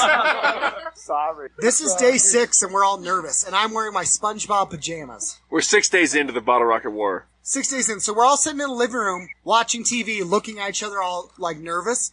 And we go, okay, we're all watching each other. And then someone says, "Where's Jeff?" I don't care. He doesn't care. And we're like wondering, we go, everyone's here except Jeff. Bottle rocket Jeff, And they then called him. there's this opening above the kitchen, this little, like, shelf you could sit. And he says, "Fire from the sky!" Hold on. A shelf you could sit on? It was like Is this a common sitting space? Jeff was is the not a shelf very above the large refrigerator? person. It was like an opening, like where you could put a plant or something. Like a Yarrington It was like Ninja. a square opening. Yeah. And he drops all these things, and we're like, "Oh my gosh!" So we all start diving. My friend's diving. I'm like, "Oh my gosh, he's gonna get hit." So I grab him and get behind him and let him get hit. Yeah, naturally. And he's getting hit. We got a friend. And the neighbors start complaining. And here's the thing. This was the month when we were gonna move out. So day Seriously. 7. So sensitive. Day 7, we're all moving out. We're actually packing up our stuff. And the neighbors have yelled at us and all that. And one of my friends says, "We need to end this war with a conclusion." So he goes out and starts shooting bottle rockets at all the neighbors and throwing rocks too, which that wasn't part of the war. Yeah, I feel like rocks is a little much. Hops in his car and leaves. The cops come. So they all turn off the lights. I run and dive under a sewer drainage thing. And another friend sits outside crying, saying, they attacked me. I don't know who they are. So he basically was saying it was us. The cops eventually leave because they're like, whatever, fireworks. And 10 minutes later, in the twilight, 10 of us start shooting fireworks at all of our neighbors and each other. One guy throws a rock. Someone pulls out one of those airsoft guns, starts shooting people in the nuts. And I see In the nuts, specifically? Yes. Okay. And I see one of those things that measures your energy for the month. It's like the meter scales for NV energy. I start going around the neighborhood breaking those. Because what else are you going to break? Because what else? I panic, so I get in my car, back into my roommate's car, drive out there. We're all driving out there. We left a couch. And I just want to be the guy that comes out to his energy meter in the morning, just going, why? And all that was left was our roommate who was asleep and didn't know this was going on, and he talked to the cops and all neighbors and moved the last furniture. And I went and worked at my preschool the next day. Sober. Seth, if you could quantify all of your misdeeds in a dollar value, how much do you owe society? I once broke a Ferrari with a skateboard. I destroyed it. That was in front of a fraternity house. And then I lit Body damage, or we're talking mechanical damage? Vans with shovels. Yeah. I destroyed their windows and tried to tear out their transmission. I would say, and with a skateboard? Well, no. I did that with a machete. Okay. But I would naturally. say, and then I lit their lawn on fire. I destroyed probably, I don't know, in the hundreds of thousands. You think hundreds of thousands is the debt you owe to society? Yeah. Well, and then there's other stuff. Total debt? Well, are you talking bail? I'm talking total interest? debt to With bail? society. Like if I went to court and there was bail? No, I'm just talking like, what have you, we're talking pain and suffering, we're talking property damage, we're talking... I would say 300 hours of counseling and $800,000 in damage. Because I lit 3 lawns on fire, my friend lit a house on fire, and then we tried to blow up a car. It's impressive. But those Is it records weird are that sealed. I'm kind of jealous? Sealed. The worst criminal charge you can get is actually mayhem. It's a felony. I never got it. It sounds so bad. If you go Dang to it. jail and they're like, "What are you in here for?" Mayhem? Oh. You're the guy. I just 4 stars, okay. so. Did you ever get the helicopter? All right. So fun thing about helicopters. So. We got a helicopter? Well, no, my friend did shoot a helicopter once. He's in prison, but he thought the cops were watching his house. Naturally. So he started shooting at the helicopter. And then they were watching his house because they were looking for someone else, but then they came after. And now we're pastors. Well, do you remember when a relative... Speak for yourself. Alright, let's hear from... We got Tyler, Tony, Judah, What? Who do we have? Yeah, who wants to? Sarah, and Corinne. We need some stories. Some of us talk too tales. much. Seth, One of you gotta get me. I am an orator, sir. No, I will not yield the This floor. is your podcast. Yeah. The thing is, this is why Nike, we lost our sponsorship. That and they never sponsored us. Yeah. That does play a factor. Can we just get real, guys, for a second? We just get down to the brass I taxes. actually, the brass taxes. I do legitimately, I wanted to say this from the beginning. I want to thank not just everyone here, but everyone who supported the podcast. And actually, I want to Doritos, Powerade, Kirk Cameron, Funyuns. Oh, hey, Danger. Where's my son? Hey, there's my son. They're out of the house. I want to actually, all the people we had Michelle on last time. We had Sean's cousin Shelly. It really has been. Sean and I did this kind of a spite and a joke, and then he tells me we're over 20,000 downloads. I go, oh, so, and that is because of the people here, and because I kept hitting download about 200 times. So, yeah. Also the spam bots. The spam bots How many help of those a lot. downloads were gang unit? Yeah, Logan's Dude, tell us where the party with drugs is, Logan's bro. coming? Is he, like, wrapping it up? Is Logan coming? Yeah. No, he's not wrapping it up. He's just saying thanks to them. Yeah, I just wanted to say just a little sweet thing I do, Sean. You know what? Hey, Sean, remember when you ran away and I got blamed? For kidnapping? But to be fair... That might have been this week, but that's beside the point. Wait, there is something... So Sean and I had a long-running grudge. I need to bring it up. So, we were at Kingsgate Country, and I guess Sean... Yeah! When you just... Let me get on one of these. Yes. Yes. I can get on his mic. But, hey, I'm going to talk about why it's even, though. I'm going to talk about why it's let's talk about this. It's not You fair tell until your Sean's on the story. mic, too. You tell your story, and I'll tell why I feel we're even. Go ahead. Go. Alright, one time we were at Kingsgate Country, which is a place that had roller skating and laser tag.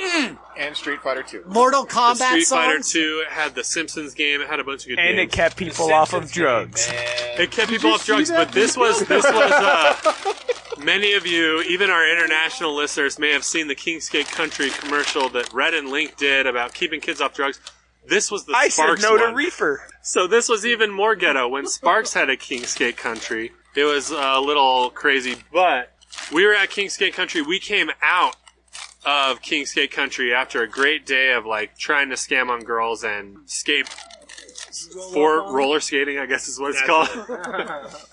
And this guy is out. There's like this grassy area in front of it, and this guy's out there with his shirt off, like hanging out with all these girls, like doing the shuffle thing with the pecs, and all this stuff. And the girls are like, oh. The truffle And shuffle? so we all said, we were in 4th grade, 5th grade. We were in 4th grade. It was you, me, and Alex, right? Alex Camargo. Yeah, the guy who kicked me in the nuts. Yeah, Alex Camargo. So Take that, son! we all said, hey, we're gonna overtake this alpha male guy with our coolness by saying, hey, put your shirt on, stupid, or something like that. I don't know. a slur. Yeah. Yeah, something like that. And so we go 1, 2, 3, and we all go, put your shirt on, stupid, silly nanny, or whatever we said. I can't remember. And I go, huh. And the guy looks over, he goes, what, bro? You got a problem, bro? And I go, we got a problem. And then I look to my left and I look to my right, and Alex and Seth are gone. And I was the only one standing there. And this kid comes up to me and goes, what's up, dude? And I go, well, you should put your shirt on. I think it's a public code. But later, dude, I don't have time for this. And I stormed off, but I kept my cool and didn't start crying until I got around behind the building, where I found Seth and Alex cowering in fear, having just betrayed me. Yes. So that was... Okay. Except it's better than you think, because that guy started it, remember? He said something to us. he said something to you, and you called him a word. Yes. That's the thing. He did have his shirt off, but he called you the slur for a gay person or something. Yes. Like, oh, hey, and you got mad. And I went, I'm not fighting this guy. So I skated off in my rollerblades, and I'm going real quick. I was like, I'll never be cooler than this, which I was rolled on not. out of there. Yeah. So I betrayed you and abandoned you. Question 2. So I abandoned you. Question 2. Mark 1 for Sean. Yes. When I went to jail, and you get unlimited calls until you're in your cell. The movies say it's one call. You get unlimited. Tell me, who did I call that did not pick up to bail me out of jail? It's true. I feel really bad about this. I don't know if it's betrayal, but so this was before cell phones. You're mad at me for Kinskate. I was in jail. This was before cell phones. It was a landline. I called 3 times. And it was like call waiting where it's like beep, beep, and that means you have You somebody have on the other a call from Par Boulevard from Seth. It didn't say that though. It was just beep, beep, and I go, not gonna. I don't care. That's I'm better in the middle than of a the- serious conversation The with them. second time that Luke got arrested for brass knuckles, and he missed our annual Independence Day float down the river because his independence was stripped from him because he was in the clink. Dang British. And he called home to say, can you come get me? And one of his brothers hung up the phone and said, you better stay there and think about what you did, and hung up on him. So, when I was in jail, Sean didn't pick up, so I just started calling people because I was bored. So I get a hold of my sister. And my sister, I was like, all right, they need you to verify my address. But I didn't say wink, wink, because I didn't tell them the right address. So they call my sister and say, does he live at this address? She goes, no, he lives here. Oh. And they go, you're sure he doesn't live at this address? Because that's where he gave. And she's like, no, he lives at this address. So I call her back. What are you doing? I told him I live at this address. I don't want the cops to know where I live. She goes, I'm not going to lie for you. You're making these decisions. I'm all, I still love you. You're my sister. Why are you helping? She goes, I know. It's just a really hard time. And this is what they do. They walk up to me and go, we couldn't verify your address, but we know you're a preschool teacher. Yeah, we'll let you on OR. So they let me out, even though they couldn't verify my address, knew I was lying, couldn't prove anything. And I met Judah and got McDonald's. Wait a minute. Wait a minute. It was after you and I got Gym Boys. That's right. Who picked you up and took you to Gym Boys? After I got out of jail. No, I got picked up from jail Then by... you got diarrhea, because that's what happens after So- Gym Boys. So greasy, I went to delicious. Gym Boys. I went to Gym Boys with Sean. All these guys come in. Hey, where were you? I'm like, jail. And then I talk to Judah. I say, It hey, says to Judah, it says. I'm like, hey, bud, can we meet up and talk? Because Judah knew I'd been lying, I think, and he had been praying for me. And we went to McDonald's. I was like, hey, we need to talk, because that thing lying, I've been doing it for like years. So Okay, strike 1 for Sean. So we're even now. But there was one time, 5th grade, the last day of school, known as Ditch Day. And as a 5th grader, you don't quite understand how it works, but they're like, yeah, we're not doing anything for the rest of the day. You have your report cards, you have all this stuff. Listen to those sirens, beautiful sparks. I think Ditch they're Day, coming here. we say we're going to leave, and we're going to leave after lunch. I can't remember quite how it works, but after lunch, it's like you're supposed to go back to your class for like about an hour and a half and waste time there, and it's totally pointless. And I say, what are they going to do to us? We're going to ditch. And Seth and I get 45 feet, and Seth goes, I can't. And he goes back, and I keep going, and I go home. And then I eventually come back because I was alone. freshman year. So 1 to 2. So you have 2 on me. I'm going to get in a fight. And you said your guys show up. With Nick Frosley. Why did you just say that's his last name? It's burned in my He memory. didn't show up. It's okay. So Nick and I get in a fight, and guess what? Everyone's there. The only person not there is Sean. The only person who wasn't there, even though his friends were threatening me. I was Everything. 12 miles away, no driver's license, trying to ride the bus, got stuck at RTC City has Center. affordable prices. That was twice. Is that because Sean was organizing fights I spent. at Sparks High School? That's not a strike against Seth, though. That's humanity. Totally different. Let me ask you, did you say you would show up? I did. 2 to 2. All right, 2 to 2. Sir, 15 love. One time we were at Denny's, and Seth ate the biggest piece of chicken on my salad. Never pay me back for that. The worst. All right. Absolute worst. 2 to 3. Guess what? Your mom blamed me for you running away. 3-3. Does anybody else have a tail for the ditch? Come on, Carissa, Mary, Tony, Tyler, Let the record show Sarah. that Mary is flipping Sean off holding a knife. She has a knife. Maverick! Danger Maverick, you guys want to talk on the podcast? No. Maverick, do you want to come talk about how I karate chopped you? Oh no, come on. Sit here. There's a mic. All right, I love you. Shy kids. Bye. Wait, is there adults in there? No, he's Will on someone- his own. Maverick! We locked the Maverick! door. Come back! Danger, come here. Come here. Come here, Maverick! Danger, come here. Come back and play over there. What do you want to say? Tell a tale from the ditch. Okay. Maverick, Ready? just go play. Go play. You don't have to talk, buddy. All right, Danger. All right, I'll tell the story. I do. Oh my gosh. What's your favorite Transformer? Optimus Prime. Good call. Okay. Hey, Danger, can I ask you something? Sure. So, Danger, what's your favorite TV show? Mario. Is it? Yeah. Question. Yeah. Well, it's one Mario because everyone's one Mario. Do you agree that Sean's abandoned? Yeah. Yeah. Oh, yeah. Can you say hi? Hi. Do you want to say... So what happened when you tried to wake me up at 2 a.m., Maverick? He got me in the head. So, here's what happened. So Maverick comes in at 2 a.m. and says, Daddy, and I'm not awake. So he comes up and puts his hands on my chest and throat and says, Dad, and taps my throat. And I jump up and do a karate chop. He flies. He's crying. I'm crying. We all talk. And Maverick doesn't wake me up at 2 a.m. Bye to Hollands. Bye to the Hartleys. Bye to the Maccabees. Shane McDougal. Okay.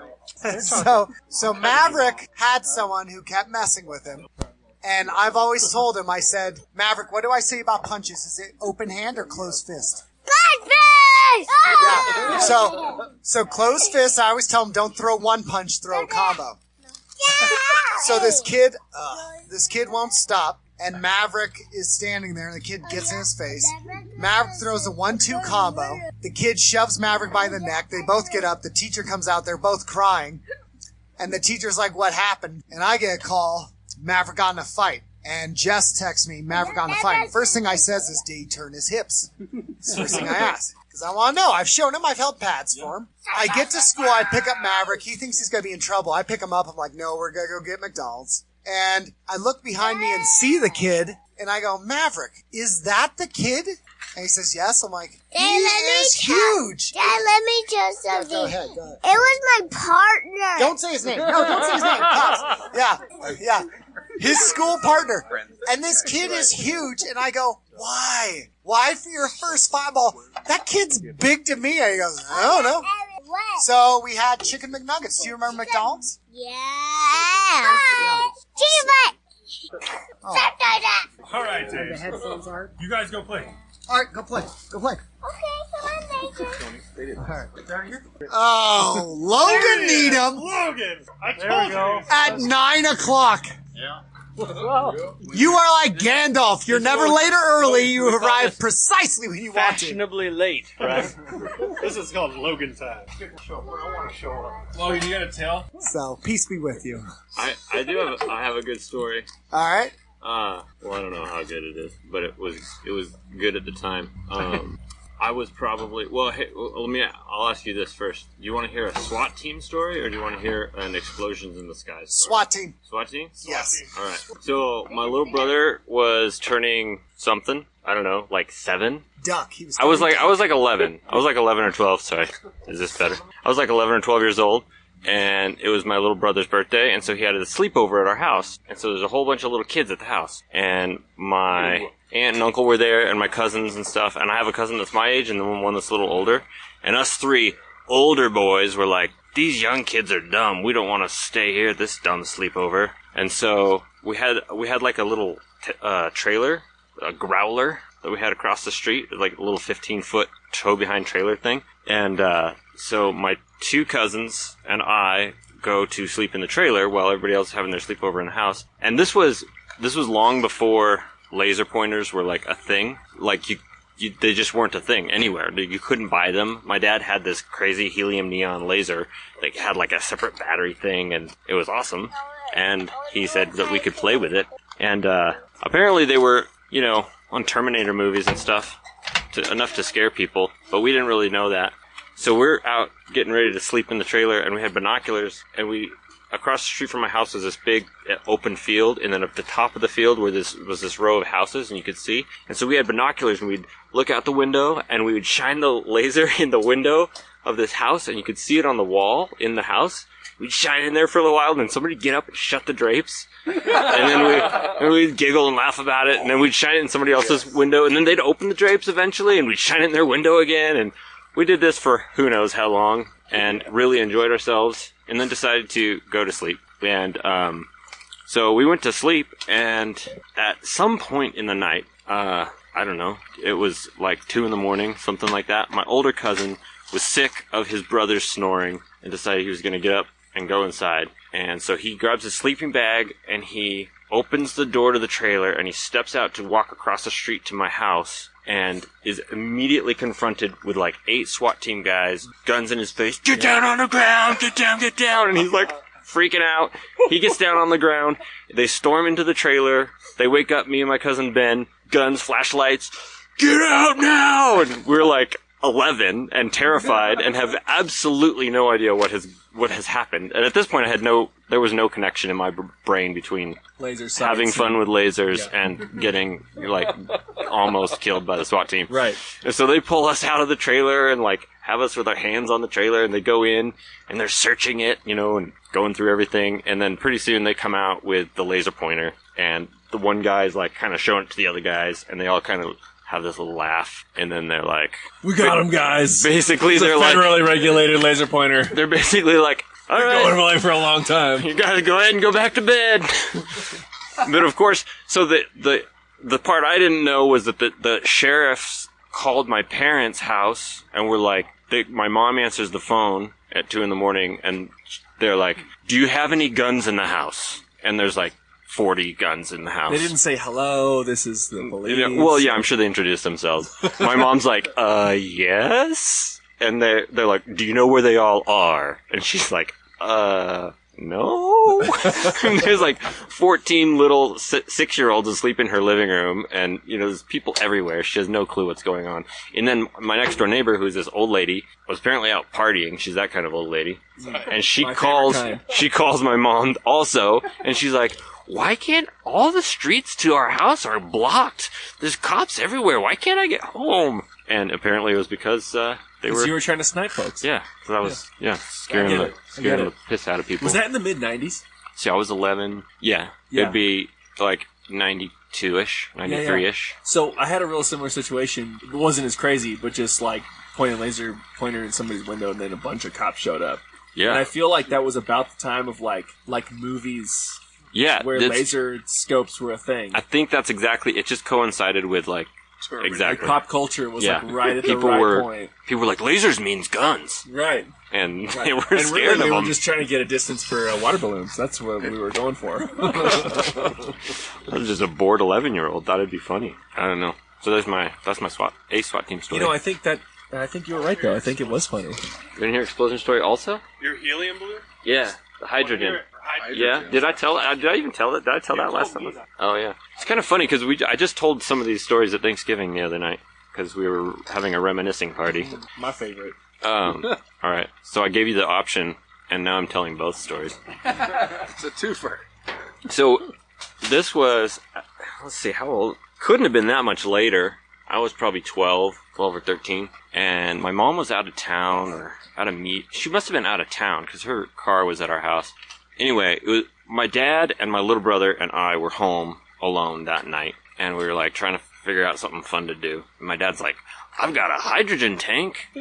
Let's make a bomb." Yeah, so we took like 2 of those big 55-gallon trash bags and taped them end to end, so you have like this giant trash bag hot dog thing, and filled it with hydrogen, oxygen, and a little bit of acetylene just for good measure. Oh my gosh. And then... Isn't that what is in a torch? Yeah, so hydrogen and oxygen is water, Okay. but it's also a perfect explosive mixture. And then You know, oxyacetylene how water is. like a cutting torch is oxygen and acetylene. Right. And so we put it in this bag, and it's buoyant enough to lift, you know. But we're like couldn't find fuse. We had fuse because we're us. Because you're Needhams. But I couldn't find it, and so my dad like found these sparklers that he had since the 80s, and we didn't even know if they worked. So we taped like 5 sparklers together, just with like tape, and taped them to the bottom of this bag. Yeah, we're like, we hope this works, and we light it, and it's like, psh, and we're terrified. This thing is huge. I mean, it's half the size of a Volkswagen Beetle. We're in our front yard, 10 o'clock at night, and we like let it go. And it slowly starts rising. I mean, not very fast. And we're like, oh, this thing better go quicker. And there's a big tree. We're like, hope it doesn't get stuck in the tree. And it goes and goes and goes. And we thought the sparkler was going to be dead. It got so high that my memory is it was about the size of your thumbnail at arm's length. So it was like way the heck up there. I mean, big, double bag thing. Yeah, sure. Way the heck up there. How many feet? You're talking 4 feet, 4.5 feet? Long? Yeah. Like 6 feet long. 6 feet long. At least. 3 And feet probably around. 3.5 feet in diameter, yeah. Yeah, just and now huge. that's the size of your thumbnail. Yeah. Yeah. So way the heck Way up there. out there. And we're watching it, and at this point we're kind of like, it's probably a dud, whatever, it's gone. And then you saw it so far away, you saw it first, and you see this flash, and then you felt it, like, just boom! This just, like, it like rocked you in your chest. You felt it everywhere, and no joke. Car alarms start going off. There's everywhere you start hearing dogs barking. Lights start turning on. We panic. We're standing there in our front yard with a 4.5 foot hydrogen tank. So we throw it in the back of my mom's minivan. We hide it in the Dodge minivan, and we run inside. My little brother starts freaking out. He is sure that we're going to go to prison for life. Yeah, right. He's like crying. We're peeking through the drapes. People are like coming out on their porches and looking around. And my dad, in order to not look like the suspicious guy who stays in his house, he goes out like, looks around. yeah, what's going on out here? Did y'all hear that crazy You guys hear that? Yeah. The neighbor kid is like, oh yeah, that was a transformer. I've heard that before. He knows everything, and he's telling us what it is. And so we're kind of like, okay, maybe this will blow over, and we go inside. And then 10 minutes later, a fire truck shows up, and then like 4 cop cars show up, and everybody's out. This is 10:30 at night now, and they get in these groups of cops like 4 or 5 feet apart, and they start searching the field with flashlights. They're combing the field. They're walking back and forth. It's these huge, giant fields, like 5 football fields, and they're like walking back and forth. And my little brother's like wetting himself. At least my memory is that pulling a Logan. My memory totally is like, indifferent. hey, this is. We're not going to die here. This is interesting. Let's enjoy it. And every now and then they'd stop and like pick up something, and everybody'd gather around and look at it. And who knows what they were finding, but probably nothing. I can't imagine much was left after that explosion. Yeah. And so they searched for an hour or two, and then they left, and nothing ever happened of it. So Logan, can I ask you a question? Yes. If you had to estimate, how many bombs have you made in your lifetime? Counting Thursday? Yes. Okay. Let's just consider it up to earlier today. Okay. Yeah. I don't know. 25. Nice. Now, are you considering only bombs that include like fire combustion, or just things that pop, like dry ice or baking soda? Yeah. I would probably include those things. Actually, if I include those things, that number should go up. Yeah, I'm thinking 30, 35. Yeah, at least. Yeah. But that's like pipe bombs and gas bombs, and it's like all the bombs kinds of, all the explosion kind of things. Yeah. Aren't bombs just the best? They really are. They're just so much fun. They really are. Any kind of explosion is the best. I love bombs. Yeah. Thursday we were... Don't tell anybody. I won't tell anybody. This is between you and me. And a couple of these other guys. Yeah. Who heard it. You, me, and Uncle Sam. Monitoring every word of this conversation. Thank goodness nobody listens to this podcast. Yeah. Hey Siri, forget what I just said. So, yeah. Probably the NSA is. Yeah, that's where the other 50 views come from. There might be some... Oh, where's Seth? We lost him. Oh. There might be some statute of limitations, as he would have said. Yes. About, like, being able to get arrested for some of this stuff. I A hope. friend of ours, a mutual friend of ours, who's in the art community, got in big trouble for a bomb one time. Really? Yeah. For making one? Yeah, for setting one off in one of the parking garages. One. Oh, yeah. See, you gotta get smart about it. Yeah, just where you set it off. Yeah. Makes all the difference in the world. Yeah. Your You get- garage, totally fine. Yeah, you get hurt once or twice, and then you get real smart, and like, you get almost arrested once or twice, and you start getting smart. Yeah. And you're like, let's do this better. You get smart or give up. I mean, let's Yeah. be honest. Yeah. Those are the options. I think it means time to upgrade. Tony, do you have a tale from the ditch? Yeah, you look queued up, baby. I don't have a tale from the ditch, but there's a guy that I used to work with that got banned from elementary schools because he's ex-military, he's a mechanic, and he built a bomb in his garage. Hold on, he was ex-military in elementary school? No, he was ex-military previously. Oh, I see. He had a military Before background. elementary school. So what happened was he lived in a house on like the corner, and it was by an elementary school. Oh, okay. And he had a bomb in his garage, like a fake one, it may have been real at one point, but it wasn't like live anymore. Yeah. But he was building something, and people called in saying that this guy was like building a bomb in his garage, and he became banned from elementary schools. And how I found out is I had to go out on a service call with him to go fix a piece of equipment because he's like, I can't actually go on the premises of a school. I need you to go over there and fix it. Dang. Yeah. And you're hoping to God it's not a sexual offender.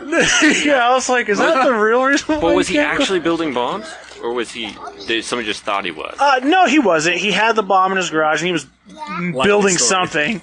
Likely And story. where it was at and where he was working, like from a distance, you could probably think like, hey, that guy might be building a bomb. And it's just. Did he have a mustache? Aviator sunglasses. Yeah. Okay. Yeah. I he's could see that building- happen. Okay, I got another tale. From the ditch. It's a real story, true story. Talking podcast. So I was in, this is when I was living in Hawaii. I was in 9th grade, I think. And again, with the racism, said that earlier, lots of racism in Hawaii against white people. And I was in this English class, and the teacher assigned us this will just give you an idea of the education system in Hawaii, gave us a video report. Right, we don't do book reports in Hawaii. We do video reports. We watch a movie in class and write a report in class. Like, that's how it works. And so we do this video report, and she puts this thesis for the report up on the board. She says, "Hey, this is an example of a thesis. I want you to use something like this for your report." What I didn't understand was that she was saying, "I want you to use this exact thesis for your report." Right? So I'm like, "Oh, that's a great idea for a thesis." I see the structure of the thesis. I see what she's going for. I'm going to write my own thesis. Critical thinking. Sure. Normal school stuff. Yeah. And I get to school and turn in my paper, and I get an F, right? Which is worse. Which is worse than Fantastic. right. If you don't do the project, you get like a 60 or like D or whatever, you know what it is. And she like straight up gave me a 0. Like I never, like it's nothing. So racism. No, well, here's the reason why I think it might have been a little racist. Okay, it's because here we go. There was a bunch of local kids in the class that were like, "Oh, miss, I never had to do the report. What you want me for do?" And she's like, "Well, get out a piece of paper and write down what I tell you." And they literally wrote word for word what she dictated to them, and they all got D's. That was a great accent. Hawaiian pidgin. I actually used to speak a lot of Hawaiian pidgin. All right. Anyway, so I think it might have been a little racist. Anyway, moral of the story is, a couple of weeks later, maybe a month later or so, she had this thing every year where she would allow kids to contest one grade that they got during the school year. Oh, right? okay. And so you could go up to naturally. the teacher. This is one-on-one conversation. Yeah. It's not like I'm throwing a debate in front of the whole class. One-on-one conversation. You go up to the teacher and you can say, "Hey, if you gave me this grade on this report, or this project or whatever, and I think I deserved such and such a grade, and here's my reason why." And you get to debate your grade, and then she can either change your grade if your debate makes sense, or leave it as it was if she feels like it still makes sense for you to get the grade that you had. So I go up to her and I bring up this report, and I'm like, well, I bring up the whole fact that some of the kids in the class never even did the report, and they just, wrote down what she said, and they got a better grade than I did, and I actually used critical thinking, blah, blah, blah, anyway. And she's like, she basically just tells me, "Well, too bad, because you clearly didn't listen to the directions and you didn't do what I told you, so you still get an F." And so I said, well, frankly, Miss Bob, I'll call her Bob because we don't want to leave her unnamed. Frankly, Miss Bob. All for Hawaii listeners. I think that's a bunch of crap. And I use the word crap. Oh, shoot. Yeah. I'm not censoring for another word. I said, I think that's a bunch of crap.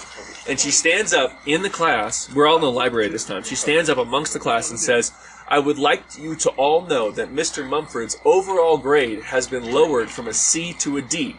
And on top of that, anyone who's disputed their grade today and had it improved, I've gone back on that. I'm not going to improve your grade now because of Mr. Mumford's behavior. Right, so now the whole class is pissed off at me. What? Wow. Right. Racist. Every single one of them, got some grade improved, and I ruined it for everybody. So I go and I tell my mom, and she comes and she tells the principal, and we get all these people with authority involved. Dang. And the principal calls a meeting with myself, my mom, and my English teacher. And she starts to ask questions about what had gone on. And my English teacher stands up and she says, you know what? I'm a tenured teacher. I don't have to take this. I'm out of here. And she just walks out. Woof. The next day, I'm in English class. I don't think that's how it works. Huh? You don't just get to walk out of a meeting. Well, apparently if you're tenured, you can do whatever the hell you want. Dang. That's what I hear. I missed my true calling. Right. Anyway, Tenured, so dude. the next day I'm in English class, sitting there, learning along like I do, and I'm here to learn. this guy, so in Hawaii, for windows, there's not glass in the windows most of the time. There's like these wooden slats that you kind of open and shut called jalousies. Anyway, this guy punches through the wooden slats, just fist first, and I hear this voice from outside saying, I don't know which one of you little effers it was, but one of you effing disrespected my wife, and I'm gonna effing kill you. Word for word. No shoot. joke, except for effing was, whatever it was. And, Yeah. it was all the crap words. Yeah. All the crap. And I'm thinking to myself, clearly he's referring to me because this happened literally the day before. So I go and tell the campus police. Nice. Right? They go and find him. Turns out so first of all, this dude, so turns out, I'm going to tell the story in the right order of sequence. Turns out he's a registered sex offender, and he can't be within 100 yards of a school, otherwise he goes to jail. Wow. And it's the teacher's wife, or teacher's husband. So I get the teacher's husband sent to jail for several years. So they take me out of English class, and they stick me in the library and give me a B for the year. Dude. I never finished English, if you can tell. I never took a foreign language in high school. I freaking escaped. I skated through my entirety of high school. Just like, I faked my way through all of it. I don't even know how I'm an adult. I made it up. That is wild. I made up adulthood. I was just going to say, you and I both, brother. We're just two crazy kids trying to make it in this wild world. Yes, clarifying question from Logan Nito. Was the guy still, on campus or whatever? Yeah, so... He's, hunting around for the kid who disrespected his wife? Basically, my understanding is he punched in the window and then just kind of, hung out in the parking lot. Wow. Seems like a stupid move. Yeah, it seems like a really... Well, you know what? Hawaii's a weird place, man. But, of course, being a sex offender is a stupid move. Yeah. I feel like there's a certain level Touché. there's a certain level of intelligence that, But Hawaii's a weird place. It's very, family. If you know the right people, you never get in trouble. For example, there's this guy on Kauai at the time when I was living there named Freddie, right? Now, Freddie was above every authority system on the island. So I had some friends that got in a fight with some local kids, and the kids were like, whatever, I'm going to call my cousins and whoever on you. That was a pretty normal thing. If you got in a fight, 100 people would show up, and you and 3 of your friends would be there, and you just get your asses kicked. Your butt's kicked. Your crap's kicked. Right in the crapper. Right in the craps. And so they show up, but things escalated pretty quickly. Lots of guns were involved. And no shooting, right? But just a lot of, brandishing of firearms, things like that. And the police show up, and they're like, everybody put your guns away. And the angry mob just told them no. They couldn't do anything about it. Right, they were just trying to make sure nobody got shot, but nobody would leave, nobody would put their guns away, all that kind of stuff. And then this dude, Freddie, rolls up. He's probably in his, late 50s, Hawaiian guy. And he's like, whoa, Ohana, what you doing? Everybody put their guns down. This is aloha, right? And just like settles the whole score. Everybody goes home. Everybody puts their stuff away. He's above the police. He runs everything. Freddie, I never met him again. I just don't even know who the guy is. But Freddie rules Kauai. He tells you what to do. I assume he is Hawaiian. Yes. Yeah. Hawaiian guy. Yeah. Sounds like a movie. Yeah. Kauai was a weird place, man. Kauai is like the deep south on the Pacific Islands. All right, I got a story about the stupidity of a 6-year-old. So, shall we call him Bob? Yeah, his name's not Judah. So this kid, it was me, obviously. So we had some friends down the apartment complex from where we were, and so this kid, middle of a Saturday, we're playing out in front of the apartment complex, and he lives with his mom, single mom, and his mom has a boyfriend with a pickup truck, and he says, my mom's boyfriend has a gun in his truck. And I said, oh yeah? He's like, yeah, I'll show it to you. And so he climbs in the truck, opens the glove box, and pulls out this weird futuristic looking object to me. Was he Will Smith in Men in Black? I wish. The noisy cricket? No. The noisy cricket. And I said, that's not a gun. This is a gun. The thing did not look like a gun to me at all. So I hope this is going where I think it's going. Yeah. So I said, that is not real. He's like, yes, it is. It's totally a real gun. And of course, there are no adults out there at this time. And I said, all right, because I'm an idiot and I'm convinced that it's not a real gun. I said, all right, shoot me with it then. You could have said shoot anything. Yeah, no. Like I said, a story of an idiotic Go hard or go 6-year-old. home, baby. You know, this, Wait, you're 6? This kind of foreshadows the rest of my life. Oh, I see. Right. But, yeah, so I said... Spoiler alerts, Judah's shoot alive. me with it. Yeah. Obviously he made So he points it point blank, like 1 foot away from my face, and pulls the trigger. And it clicks.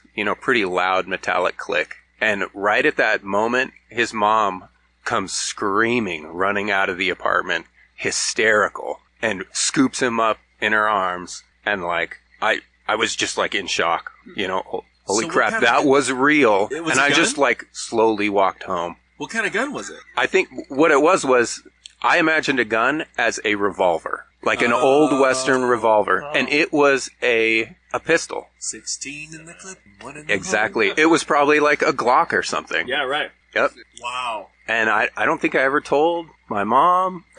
I don't think she ever heard about it. Sorry, Mom. From the neighbor mom. She knows now. Yeah. Holy snap. So yeah, that's a little tale. That's scary. That is scary. This is why I don't own a gun. I support gun rights, but I can't trust myself. I just don't. I'm uncomfortable. I'm like scared. Here's There's something. Shoot me with it, Mike. Is that a real gun? Your gun's pink. I'm sure it's not real. Also, a side note, that apartment complex was on the ditch that Seth and Sean talk about so lovingly, but it was the Reno section before it gets out to Sparks. A true tale from the ditch. Yeah. What apartments? I think the name changed, but it was on Timber Way, right off Sutro. Yeah, that says it all. Classic. Tyler, you gotta close us out. I don't remember having. I have a true tale from the true ditch. Yeah. Well, come over here. Get on the stool, dog. Pretty sure all of it is true. This is from the ditch. From the true ditch. From the true ditch. From the 60s. So this is a pretty much the first story of my first independence as a child. I was probably like 7 or 8, and when I was growing up, the ditch was called the Sixes. And as a Christian kid, I was like, I'm not going anywhere called the Sixes. That's obviously satanic. Mark of the beast. Yeah, RFID obviously. transistors. And like the rapture will happen if I go there. Obviously. But I got convinced to finally go up there, and I learned that it's called the Sixes because there's 6-foot jumps up there for your bike. Not a big deal, right? Satanist 6-foot jumps for your bike. It's super high. So I'm gonna totally, all these older kids are there hanging out, and they talk to me, and they're like, yeah, go off these jumps. I've never like done anything like that before. You know, I'm like 8. So I'm like, all right, I'm going to do it. So I, go up the hill, ride down the bike, go off the hill, go off the jump. And from what I remember, I don't know what happened, but in the air, I'm not vertically riding the bike. I'm now horizontally riding the bike. I call that a flat spin. I don't even know what's going on. And from my perspective, flat spin 1080, baby. From my perspective, I go straight up, sideways, and then straight down. Crash, like I, skid for a while, and I'm just all bloodied up, and now I have to I'm far from home. I have to ride down this huge hill. If I ever go up to the ditch, it's just like up a big hill and back down. Gotta go explain to my parents, I went up to this place called the Sixes, where all these older kids talked me into riding my bike and crashing. Yeah, obviously. Yeah. Satan. It was just awful. It was a bad time up the ditch. Should have gone to Roller Kingdom, dude. I'm a lot younger than you guys. I think it was pretty much closed by the time I was older. I'm 27. Oh, okay. We're the same age. I'm a year older. The Sixes. Yeah, the Sixes. Not the one in Sparks. Sparks became the Coconut Bowl. The Coconut Ball. Yeah. Up here. Up above Lena Juniper. One generation. And then, a bunch of kids started to get cancer from hanging up there, so you're not supposed to really go up there. Right? Still living apparently it's fine, but yeah. I think that's true. It's science. Yeah. Girls, do you guys want to say? Commercial break. Commercial break. All right, that's it, I think. You want to wrap it up? Everybody. All right, thanks, everybody. Seth's gone. He gave us the Irish goodbye. This has been Tales from the Ditch, the 50th episode celebration. Thanks, everybody, for coming. This was a blast. So we're going to take a break, I think, like a season break, and we're going to come back strong sometime in 2019. Tales from the Ditch Season 2 or something like that. Happy 2018. 50 episodes. Whoop, whoop. Zip it up! Zip it out!